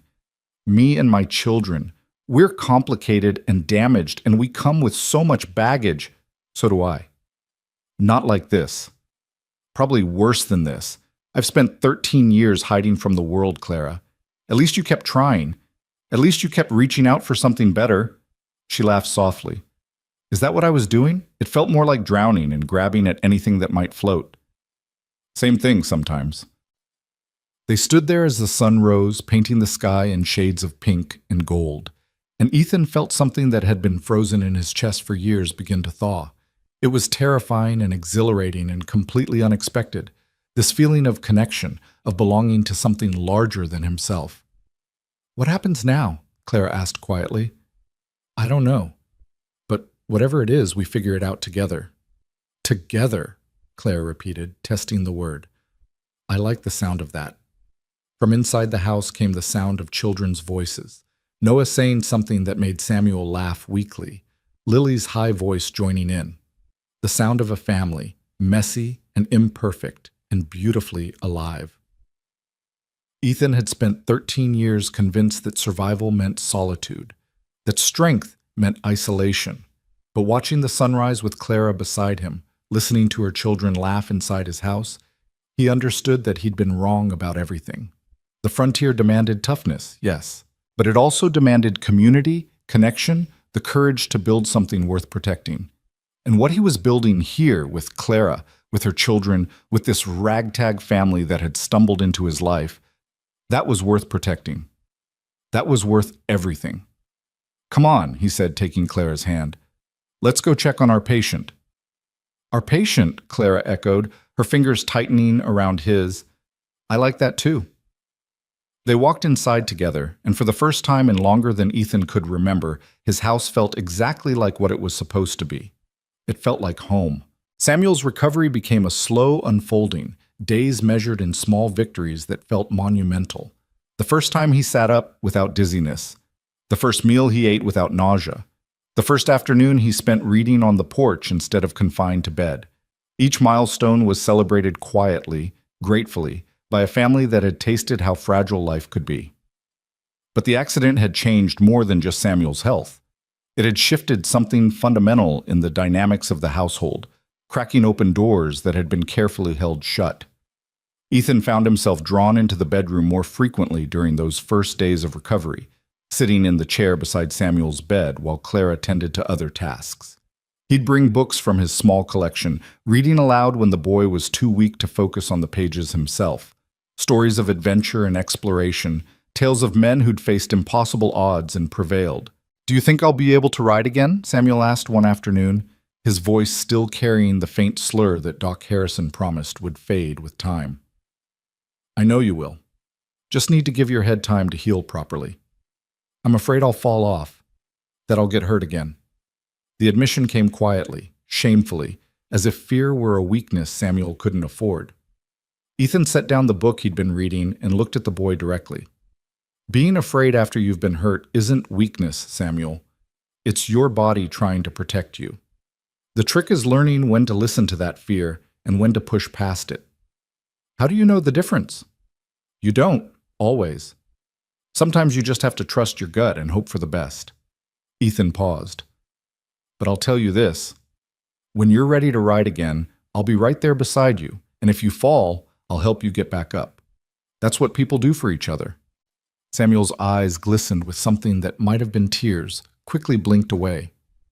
My father used to say, depending on people made you weak, that a man had to stand on his own. Your father was wrong about a lot of things, Ethan said gently, and I say that with respect because I used to believe the same thing. Spent 13 years proving I didn't need anyone. You know what that got me? What? A clean house, a successful ranch, and absolutely nobody to share it with. Ethan leaned forward. Strength isn't about standing alone, Samuel. It's about knowing when to accept help and when to offer it. It's about building something with people you trust instead of building walls to keep them out. The boy absorbed this in silence, his young face serious with concentration. Finally, he said, I'm glad we came here. I'm glad we found you. The simple honesty of it struck Ethan somewhere deep in his chest. I'm glad too, son. When he left the bedroom an hour later, he found Clara in the kitchen kneading bread dough with methodical intensity.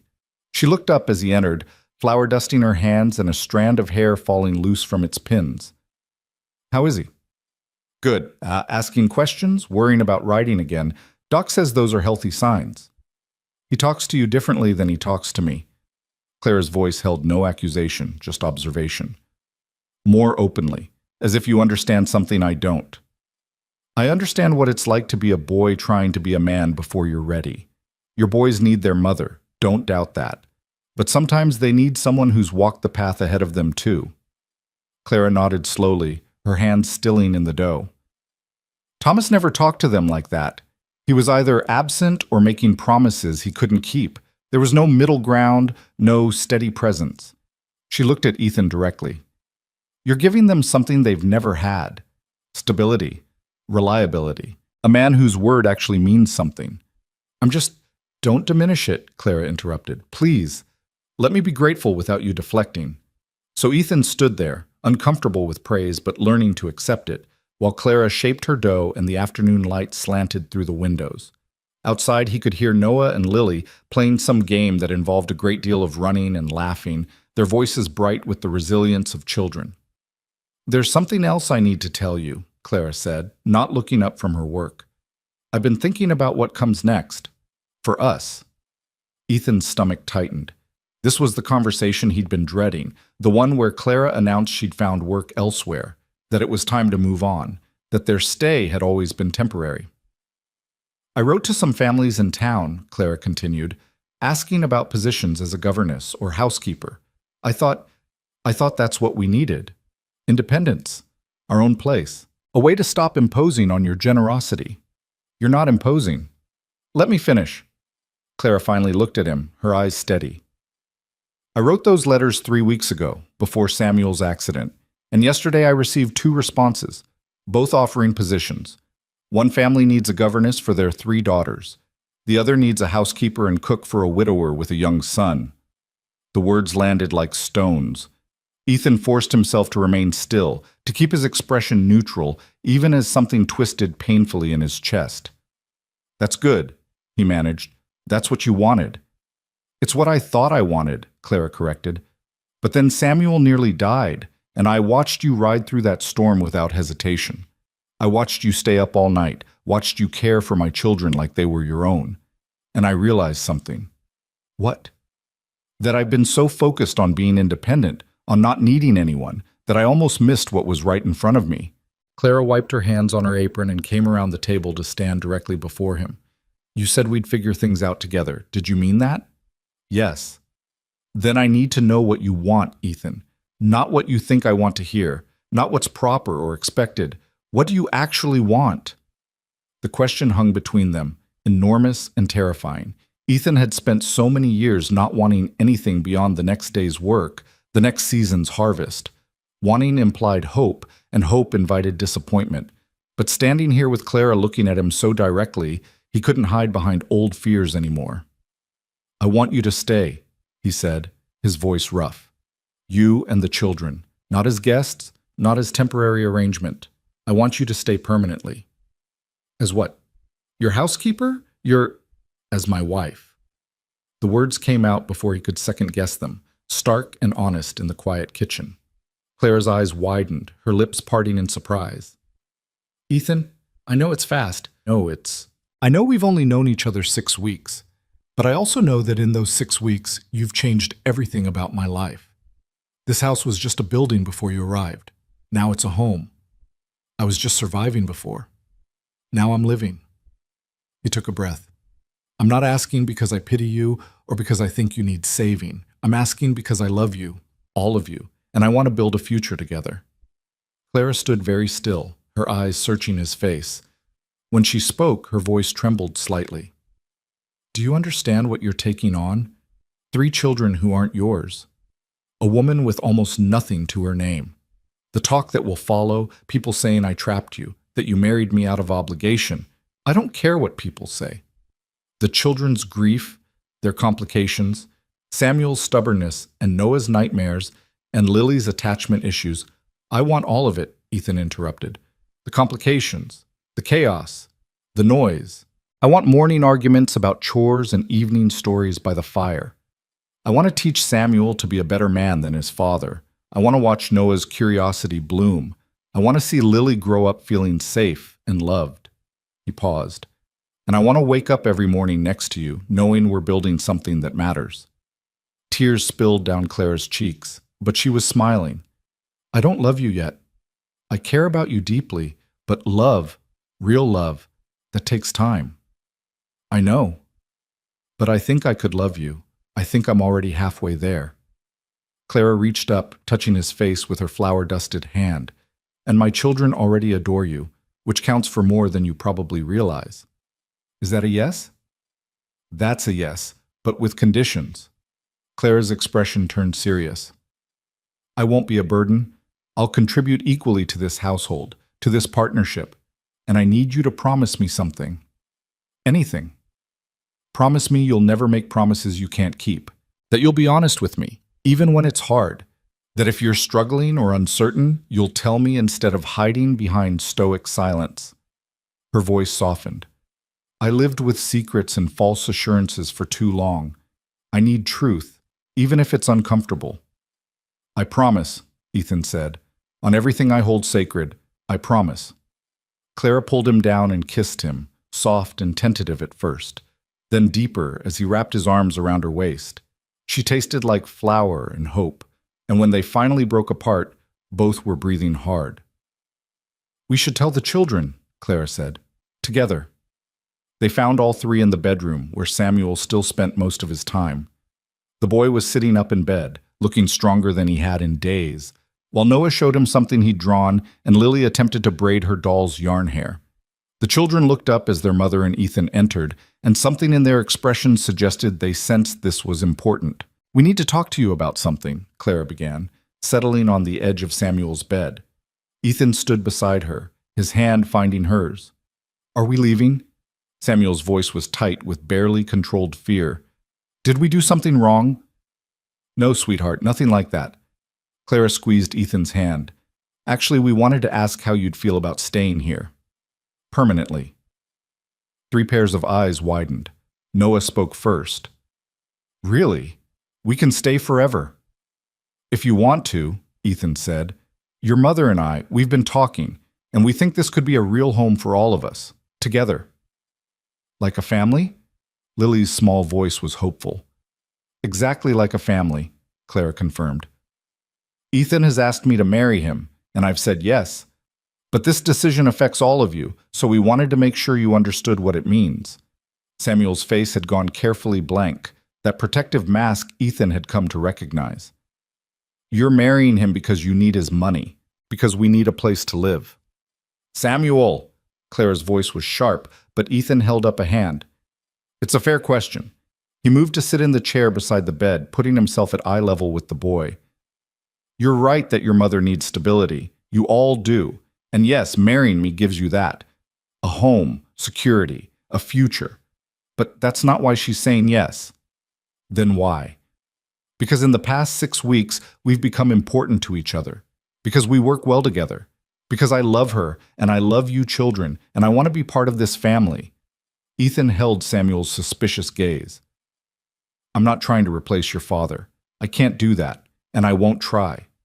But I can be someone you count on, someone who's here, day after day, keeping his promises. Papa made promises too, Samuel said bitterly. They didn't mean anything. I know, and I can't prove to you that I'm different just by talking. I have to show you, over time, through action. Ethan leaned forward. But I'm willing to try if you're willing to give me a chance.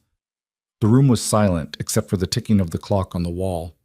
Samuel's jaw worked, his eyes bright with emotions Ethan couldn't fully read. Finally, the boy looked at his mother. Do you love him, Mama? Really? Clara's answer came without hesitation.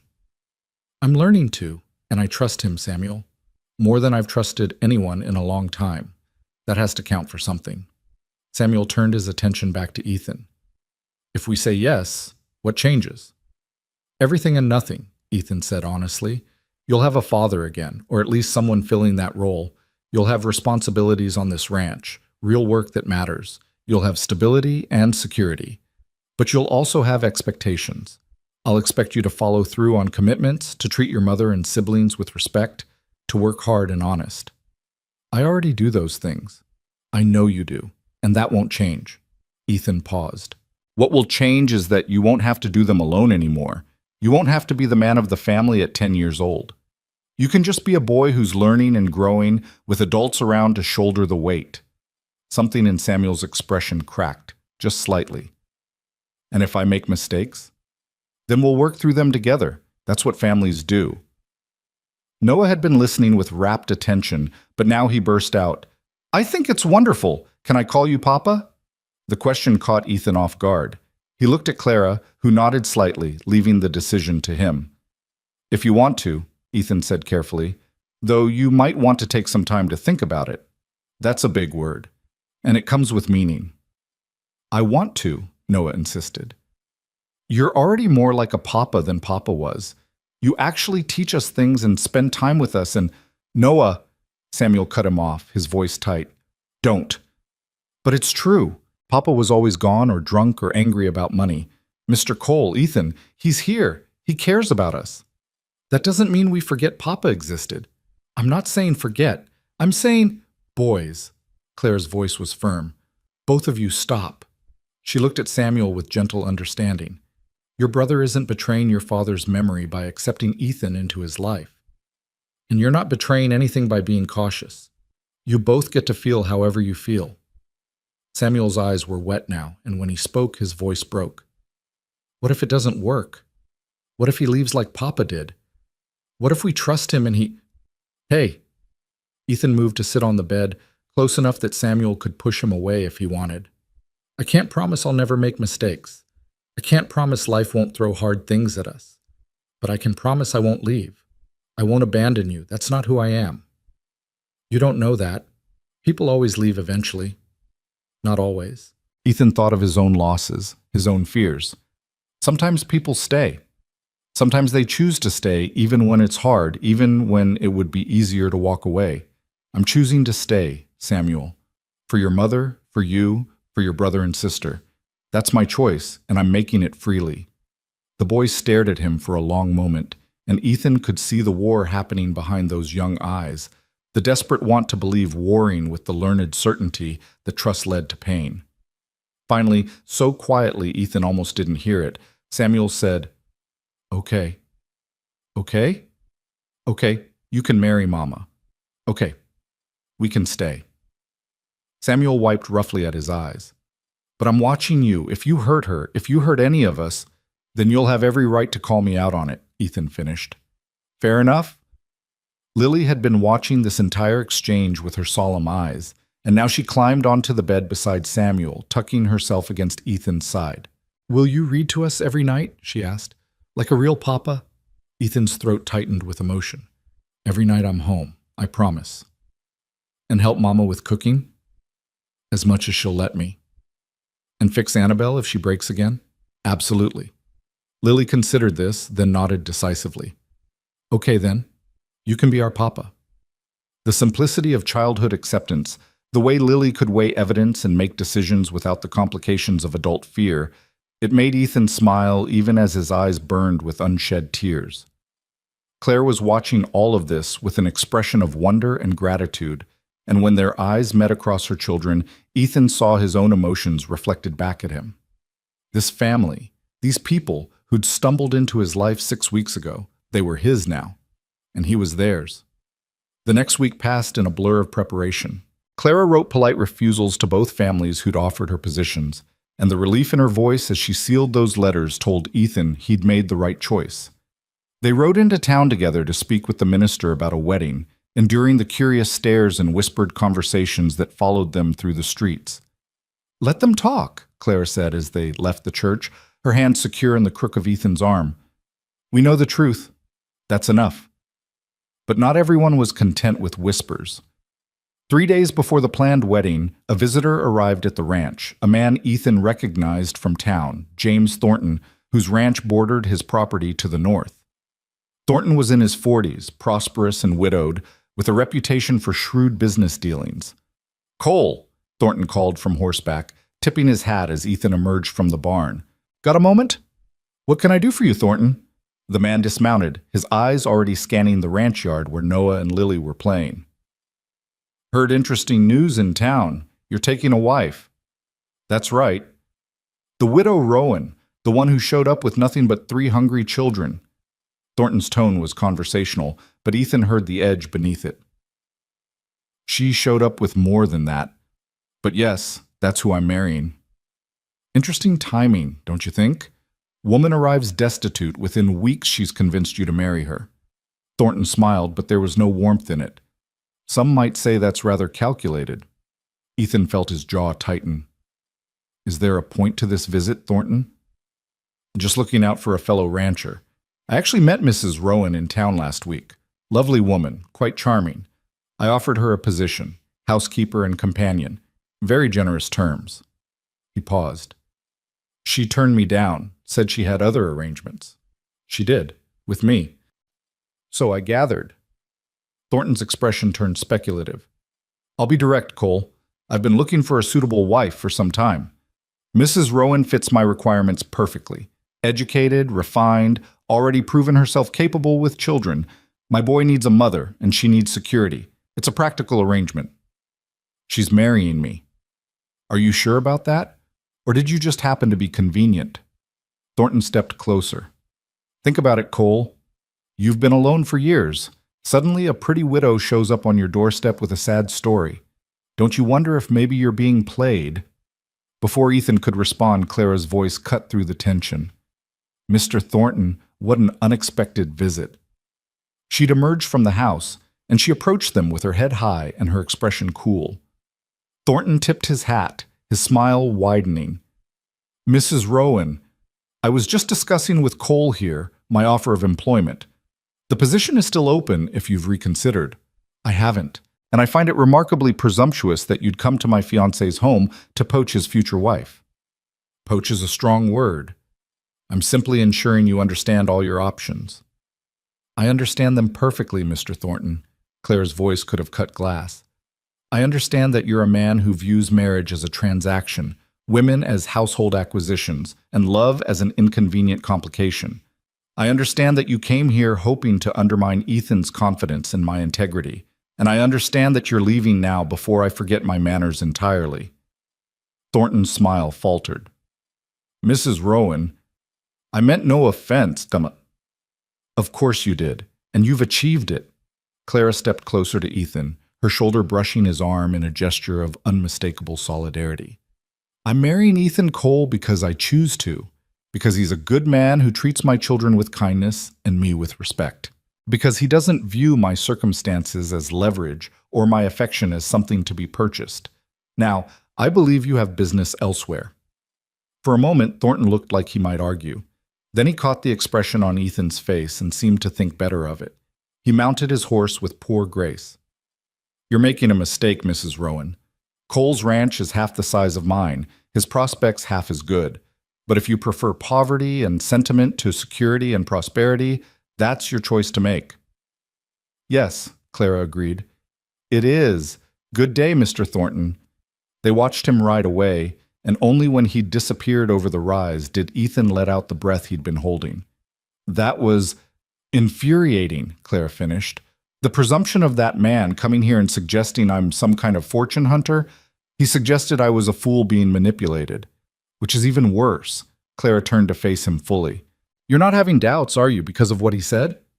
"No." Ethan pulled her close, feeling the rightness of her in his arms. "I know why you're marrying me, Clara, and it's not for my ranch or my money or anything else," Thornton suggested. "Why am I marrying you then?" "Same reason I'm marrying you, because alone we're just surviving. Together we have a chance at something better." Clara rose on her toes and kissed him, fierce and quick. Much better answer than Thornton's transactional nonsense, though I have to say, I enjoyed putting him in his place. "I noticed. Remind me never to get on your bad side." "Too late. You're stuck with all my sides now, good, bad, and terrifyingly protective." They stood there in the afternoon sun, and Ethan marveled at how much his life had changed in just 6 weeks, how Clara and her children had transformed his empty house into something warm and vital, how fear had given way to hope, isolation to connection. "3 more days," Clara said softly, then it's official. 3 more days, Ethan agreed. "Think you'll change your mind?" "Not a chance. You're stuck with me, Ethan Cole, for better or worse, in sickness and health, until death parts us." "Those are the wedding vows." "I know. I'm practicing." Clara smiled up at him. "How am I doing?" "Perfect," Ethan said, and meant it with every fiber of his being. Absolutely perfect. The morning of the wedding arrived with the kind of clarity that only October in Texas could provide. Sky so blue it hurt to look at, air crisp enough to bite, and sunlight that turned the prairie grass to gold. Ethan stood on his porch watching the dawn break, a cup of coffee growing cold in his hands, and tried to reconcile the man he'd been 2 months ago with the man he was about to become. 2 months. That's all it had taken for his entire life to transform, for his carefully constructed solitude to crumble beneath the weight of 3 children's laughter and 1 woman's quiet strength, for his conviction that isolation meant safety to reveal itself as the lie it had always been. The door opened behind him, and Miguel stepped out, already dressed in his Sunday best despite the early hour. "You're up early, Patron. Or should I start calling you nervous bridegroom?" Ethan managed a slight smile. "Just thinking." Dangerous occupation on a wedding day. Miguel joined him at the railing, his weathered face creasing with amusement. "You're not having doubts?" "No, just adjusting. This morning I wake up alone. Tonight I'll have a wife and 3 children under my roof permanently. That's a considerable change." "The best kind of change." Miguel's expression turned serious. "I've known you a long time, Ethan. Since you were barely more than a boy yourself, working ranches for pennies and pride. I've watched you build this place board by board, fence post by fence post, and I've watched you lock yourself away inside it, like a man building his own prison." "That's a bit dramatic." "Is it? You had everything a man could want except the one thing that matters, someone to share it with." Miguel gestured toward the house. "That woman in there, those children. They didn't trap you, Ethan. They freed you. Don't forget that when things get hard, because they will get hard. Marriage always is, family always is, but it's worth it." Ethan absorbed this in silence, then asked, "How did you know? When you married Rosa, how did you know you were making the right choice?" "I didn't know. Not with certainty." Miguel's eyes grew distant with memory. "But I knew that when I was with her, the world made more sense. The hard days seemed bearable. The good days seemed brilliant. And I knew that whatever came, I wanted to face it with her beside me." He paused. "Sound familiar?" It did. More than Ethan wanted to admit. Inside the house, he could hear movement beginning, Clara's soft voice, the children's excited whispers. Today was a big day for all of them, not just him and Clara. Today they officially became a family, bound not just by circumstance or convenience, but by choice and commitment. "I should get ready," Ethan said. "People will start arriving in a few hours. Go." "And Ethan?" Miguel waited until he turned back. "She's lucky to have you, but you're lucky to have her too. Remember that." The wedding was to be simple, held right here at the ranch with the minister from town and whatever neighbors chose to attend. Clara had insisted she didn't need anything elaborate. No fancy dress, no grand celebration. Just the vows, the commitment, and the people who mattered. But when Ethan emerged from his bedroom an hour later, dressed in the new suit he'd bought in town, he found that simple had been transformed into something quietly beautiful.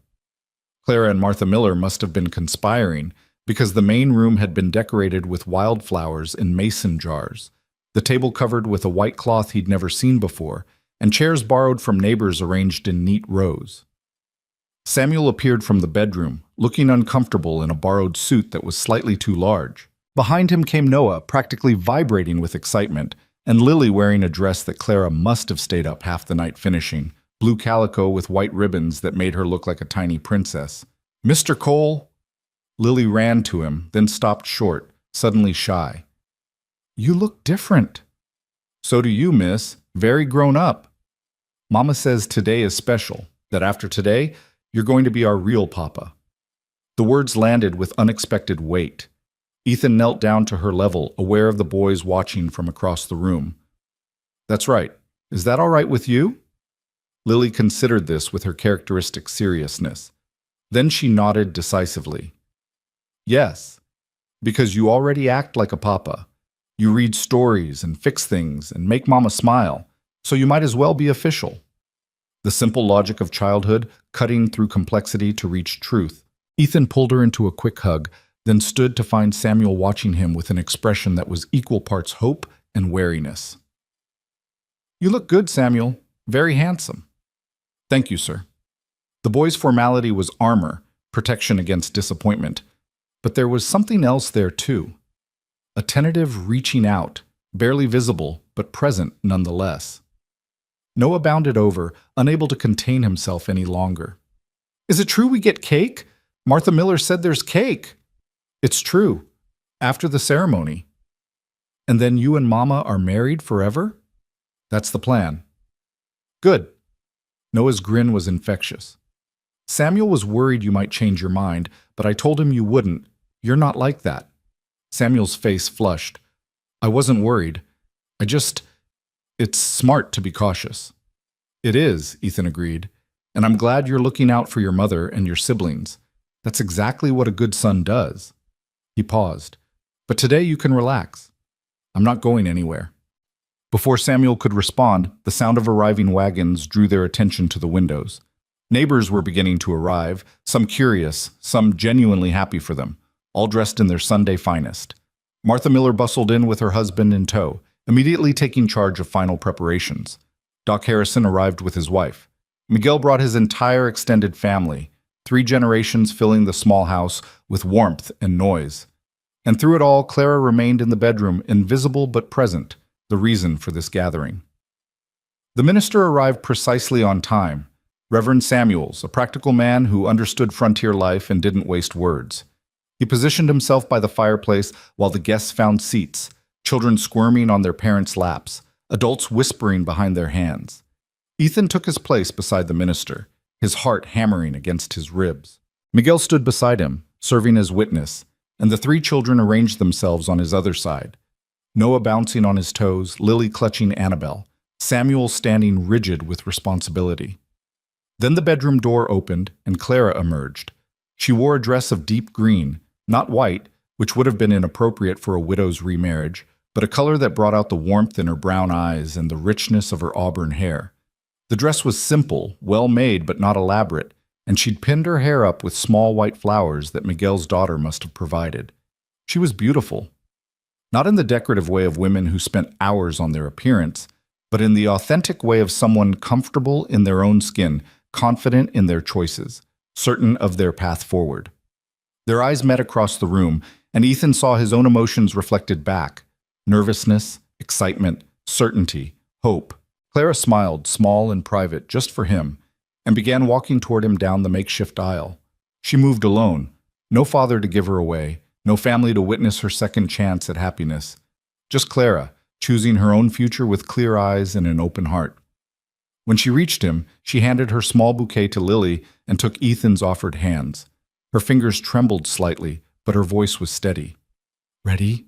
she whispered. "Absolutely." Reverend Samuels cleared his throat and began. "Dearly beloved, we are gathered here today to witness the union of Ethan Cole and Clara Rowan in holy matrimony. Marriage is not an institution to be entered into lightly, but reverently, deliberately, and in full understanding of the commitment being made." The familiar words washed over Ethan, but his attention was focused entirely on Clara. The way the light caught in her hair, the small smile playing at her lips, the strength in her grip on his hands. "Ethan, do you take Clara to be your lawfully wedded wife, to have and to hold from this day forward, for better or worse, for richer or poorer, in sickness and in health, to love and to cherish until death parts you?" This was it. The moment of commitment, of choosing connection over isolation, of embracing the risk that came with loving someone who could be lost. "I do." Clara's smile widened, and Ethan saw moisture gathering in her eyes. "Clara, do you take Ethan to be your lawfully wedded husband, to have and to hold from this day forward, for better or worse, for richer or poorer, in sickness and in health, to love and to cherish until death parts you?" "I do." Her voice rang clear and certain through the room. "The rings?"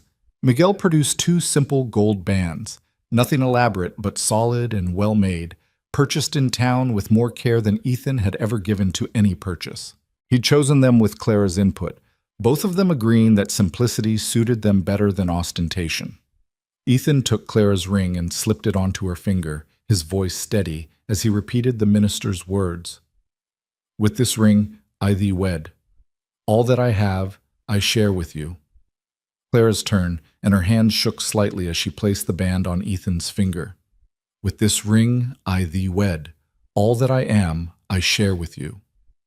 Then by the power vested in me by the territory of Texas, I now pronounce you husband and wife." Reverend Samuels smiled. "You may kiss your bride." Ethan pulled Clara close and kissed her, gentle and brief, mindful of their audience but unable to hide the emotion behind it. When they broke apart, the room erupted in applause and cheers, the children clapping loudest of all. They turned to face their guests as husband and wife, and Ethan felt the weight of it settle over him. Responsibility, yes, but also belonging. For the first time in 13 years, he belonged to something larger than himself, to someone other than himself. The celebration that followed was loud, chaotic, and wonderful. Martha Miller had indeed brought cake, 3 layers of it, decorated with more wildflowers. There was food enough to feed everyone twice over, contributed by neighbors who'd clearly decided that regardless of how quickly this marriage had happened, it deserved proper celebration. Ethan found himself swept into conversations, accepting congratulations and good-natured ribbing about his bachelor days being over. Beside him, Clara navigated the social currents with practiced grace, thanking people for their kindness while deflecting the more intrusive questions about their courtship. "Quite a whirlwind romance," one of the neighbor women said, her tone suggesting she found it slightly scandalous. "When you know, Clara replied smoothly. "And I've learned that life is too short to waste on unnecessary waiting." Later, as the afternoon sun slanted through the windows and children ran wild in the yard, Ethan found himself standing beside Samuel. The boy had been quiet during the festivities, watching everything with those 2 old eyes. "You all right?" Ethan asked. "I'm fine." "Samuel." The boy's jaw tightened. Then, in a rush, "What if I can't do this? Be part of your family, call you Papa, pretend everything's fine." "Who said anything about pretending?"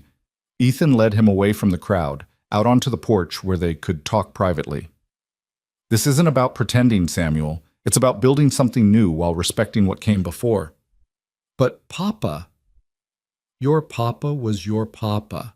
Nothing changes that. Nothing should change that. Ethan sat on the porch steps, and after a moment, Samuel joined him. But he's gone, and you're here, and you need someone to help guide you through the next years. That's what I'm offering, not replacement, partnership. Samuel was quiet, processing this. Finally, what if I'm too angry, too broken? What if I ruin everything? The raw honesty of it pierced Ethan's heart. This boy, carrying so much weight, convinced his damage would poison whatever he touched. You're not broken, Samuel. You're hurt, and that's different. Hurt can heal if you let it. Ethan paused. And anger's just fear wearing a different face. You're afraid to trust me, afraid to hope things might actually work out this time. That's normal. That's smart, even. But don't let that fear keep you from living. How do I stop being afraid? You don't. You just keep moving forward anyway. You take small risks, build small trusts, and gradually the fear gets smaller.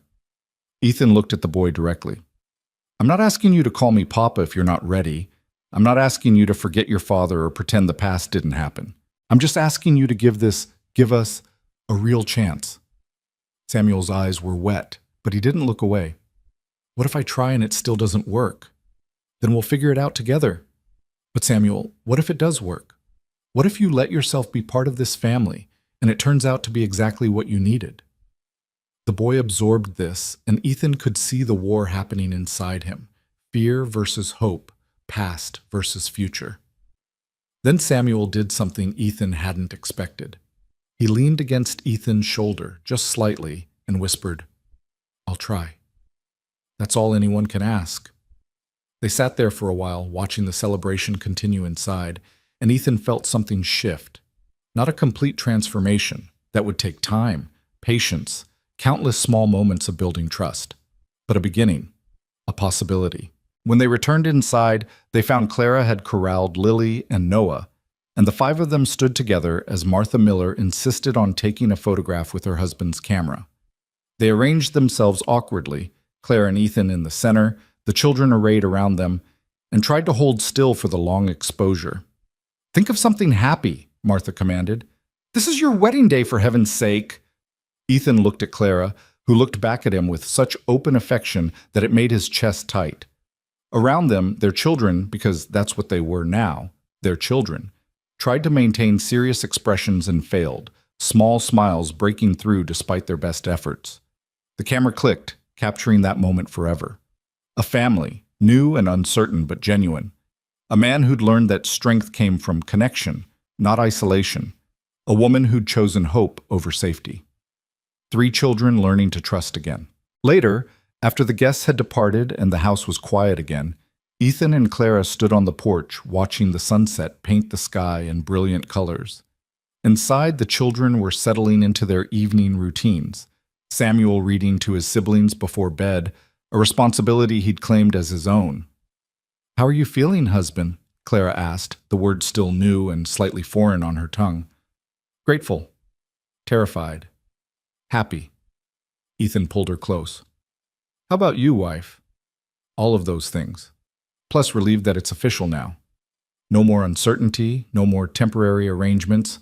Just us, building something permanent. Speaking of building, Ethan said, I've been thinking. The house is getting crowded with all of us. I was planning to add on another room or two, maybe build a proper bedroom for the boys so Lily can have her own space eventually. That's a wonderful idea, though it can wait until spring, surely. Probably, but I like planning for it, like having a future to build toward. Clara turned in his arms, her expression serious. I love you, Ethan Cole. I know I said I wasn't there yet when you proposed, but somewhere between then and now, it happened. Maybe during Samuel's accident, watching you ride through that storm. Maybe when you stood up to Thornton. Maybe it was gradual, built through 1,000 small moments. But it's real, and it's true, and I wanted you to know. The words landed like a benediction, a gift Ethan hadn't expected but desperately needed. He kissed her, deep and thorough, pouring everything he felt into it. I love you too, he said when they finally broke apart. And I love those children in there. Our children. Our children, Clara repeated, savoring the phrase. That's going to take some getting used to. We have time. We have the rest of our lives. They stood there as darkness fell over the prairie, the stars beginning to emerge overhead. From inside came the sound of Samuel's voice reading a story, Noah's occasional interjections, Lily's sleepy questions, the sounds of home, of family, of life being lived fully instead of merely survived. 6 weeks ago, Ethan had stood on a train platform prepared to redirect strangers toward cheap lodging. 6 weeks ago, he'd been convinced that his carefully constructed solitude was the only life worth living. 6 weeks ago, he'd been surviving, but not truly alive. Now everything had changed. His empty house was full of voices and laughter. His solitary meals had become family gatherings. His future, once stretching ahead as predictably as fence posts, now held infinite possibilities. Children growing up, love deepening, a ranch transformed from refuge into home. "Thank you," Clara said softly. "For what?" "For having room for 4. For taking a chance on a desperate widow and her complicated children. For choosing us when you could have chosen the easier path." "You think the past 6 weeks have been easy?" Ethan laughed. "Clara, you've turned my entire life upside down. Is that a complaint?" "It's a compliment. The highest compliment." He kissed her forehead. "I needed my life turned upside down. I needed you to show me that what I thought was strength was really just loneliness wearing armor." The bedroom door opened and 3 children emerged in their nightclothes. Samuel led the way, looking slightly embarrassed but determined. "We wanted to say goodnight," he said, "to both of you, together." It was a small thing, perhaps, but Ethan recognized it for what it was. An acceptance, an acknowledgement that the family configuration had changed and this was their new normal. "Come here," Clara said, opening her arms. The children descended on them, in a tangle of limbs and laughter, all 3 trying to hug both adults at once. It was chaotic and ungraceful and absolutely perfect. "To bed now," Clara said after a moment. "It's been a long day." "Will you tuck us in?" Lily asked. "Both of you?" So they did, following the children into the bedroom that had been Clara's alone but would now be shared by husband and wife. They tucked Lily into the small bed Clara had fashioned for her, listened to Noah's excited recounting of his favorite parts of the day, and endured Samuel's awkward but genuine goodnight. When they finally closed the door and headed to what would be their bedroom, Ethan felt the weight of the day settle over him. Not heavy exactly, but significant. Today had changed everything, formalized what his heart had already known. He had a family now, a wife who challenged him and complimented him in equal measure. Children who needed him and were teaching him how to need in return. A future that was uncertain and complicated and infinitely more valuable than the empty certainty he'd clung to for so long. "What are you thinking?" Clara asked as they prepared for bed. "That I'm the luckiest man in Texas, possibly the entire West." "Now you're just being sentimental." "I'm being honest." Ethan pulled her close, marveling that he had the right to do so now, that she was his wife, his partner, his future. 2 months ago, I thought I had everything I needed. Turns out I had nothing that mattered. And now? Now I have everything that matters. You, the children, this family we're building together. He paused. It scares me sometimes, how much I have to lose now. But it would scare me more to go back to how things were. Clara kissed him softly. Then we'll be scared together. And we'll build this life together. And when things get hard, because they will get hard, we'll face them together. Together, Ethan agreed. I like the sound of that. They settled into bed and Ethan lay awake long after Clara's breathing had deepened into sleep. Through the wall he could hear the children's soft sounds, Samuel's occasional restless turning, Noah's quiet sleep-talking, Lily's gentle snores. His family, his responsibility, his joy. The frontier had taught him that survival meant isolation, that strength meant standing alone, that walls were necessary protection against an uncaring world. But Clara and her children had taught him something different. They'd taught him that the frontier's greatest strength wasn't individual toughness, but collective resilience. That walls built to keep pain out also kept joy from getting in. That the courage to be vulnerable was greater than the courage to be invulnerable. He told Clara he had room for 4, but that had been a lie. He'd had no room at all. His house was full, his life complete, his heart closed off to new possibilities. But somehow, impossibly, they'd made room. They'd carved out space in his carefully ordered existence and filled it with chaos and love and the messy reality of family. They'd taken his fortress and transformed it into a home. And in doing so, they'd saved him from a life he hadn't even realized was slowly killing him. A life of safety purchased at the cost of meaning. A life of protection that protected him from nothing except the possibility of happiness. Outside, an owl called through the darkness. The wind moved through the prairie grass with a sound like water. The house settled around them, solid and real and full of sleeping people who trusted him to keep them safe. Ethan Cole, who 2 months ago had wanted nothing more than to be left alone, now couldn't imagine being alone ever again. The woman beside him, the children down the hall, they were his now, and he was theirs, bound not by blood but by choice, not by obligation but by love. He'd said he had room for 4, and they'd taken him at his word. Now, lying in the darkness with his wife sleeping beside him and his children breathing softly nearby, Ethan realized the truth. He didn't have room for 4. He had room for everything that mattered, room for love and fear and hope and family, room for the messy, complicated, beautiful reality of life lived in connection rather than isolation. Room for a future he'd stopped believing was possible, room for home. And that, Ethan thought, as sleep finally claimed him, was worth more than all the carefully constructed solitude in the world.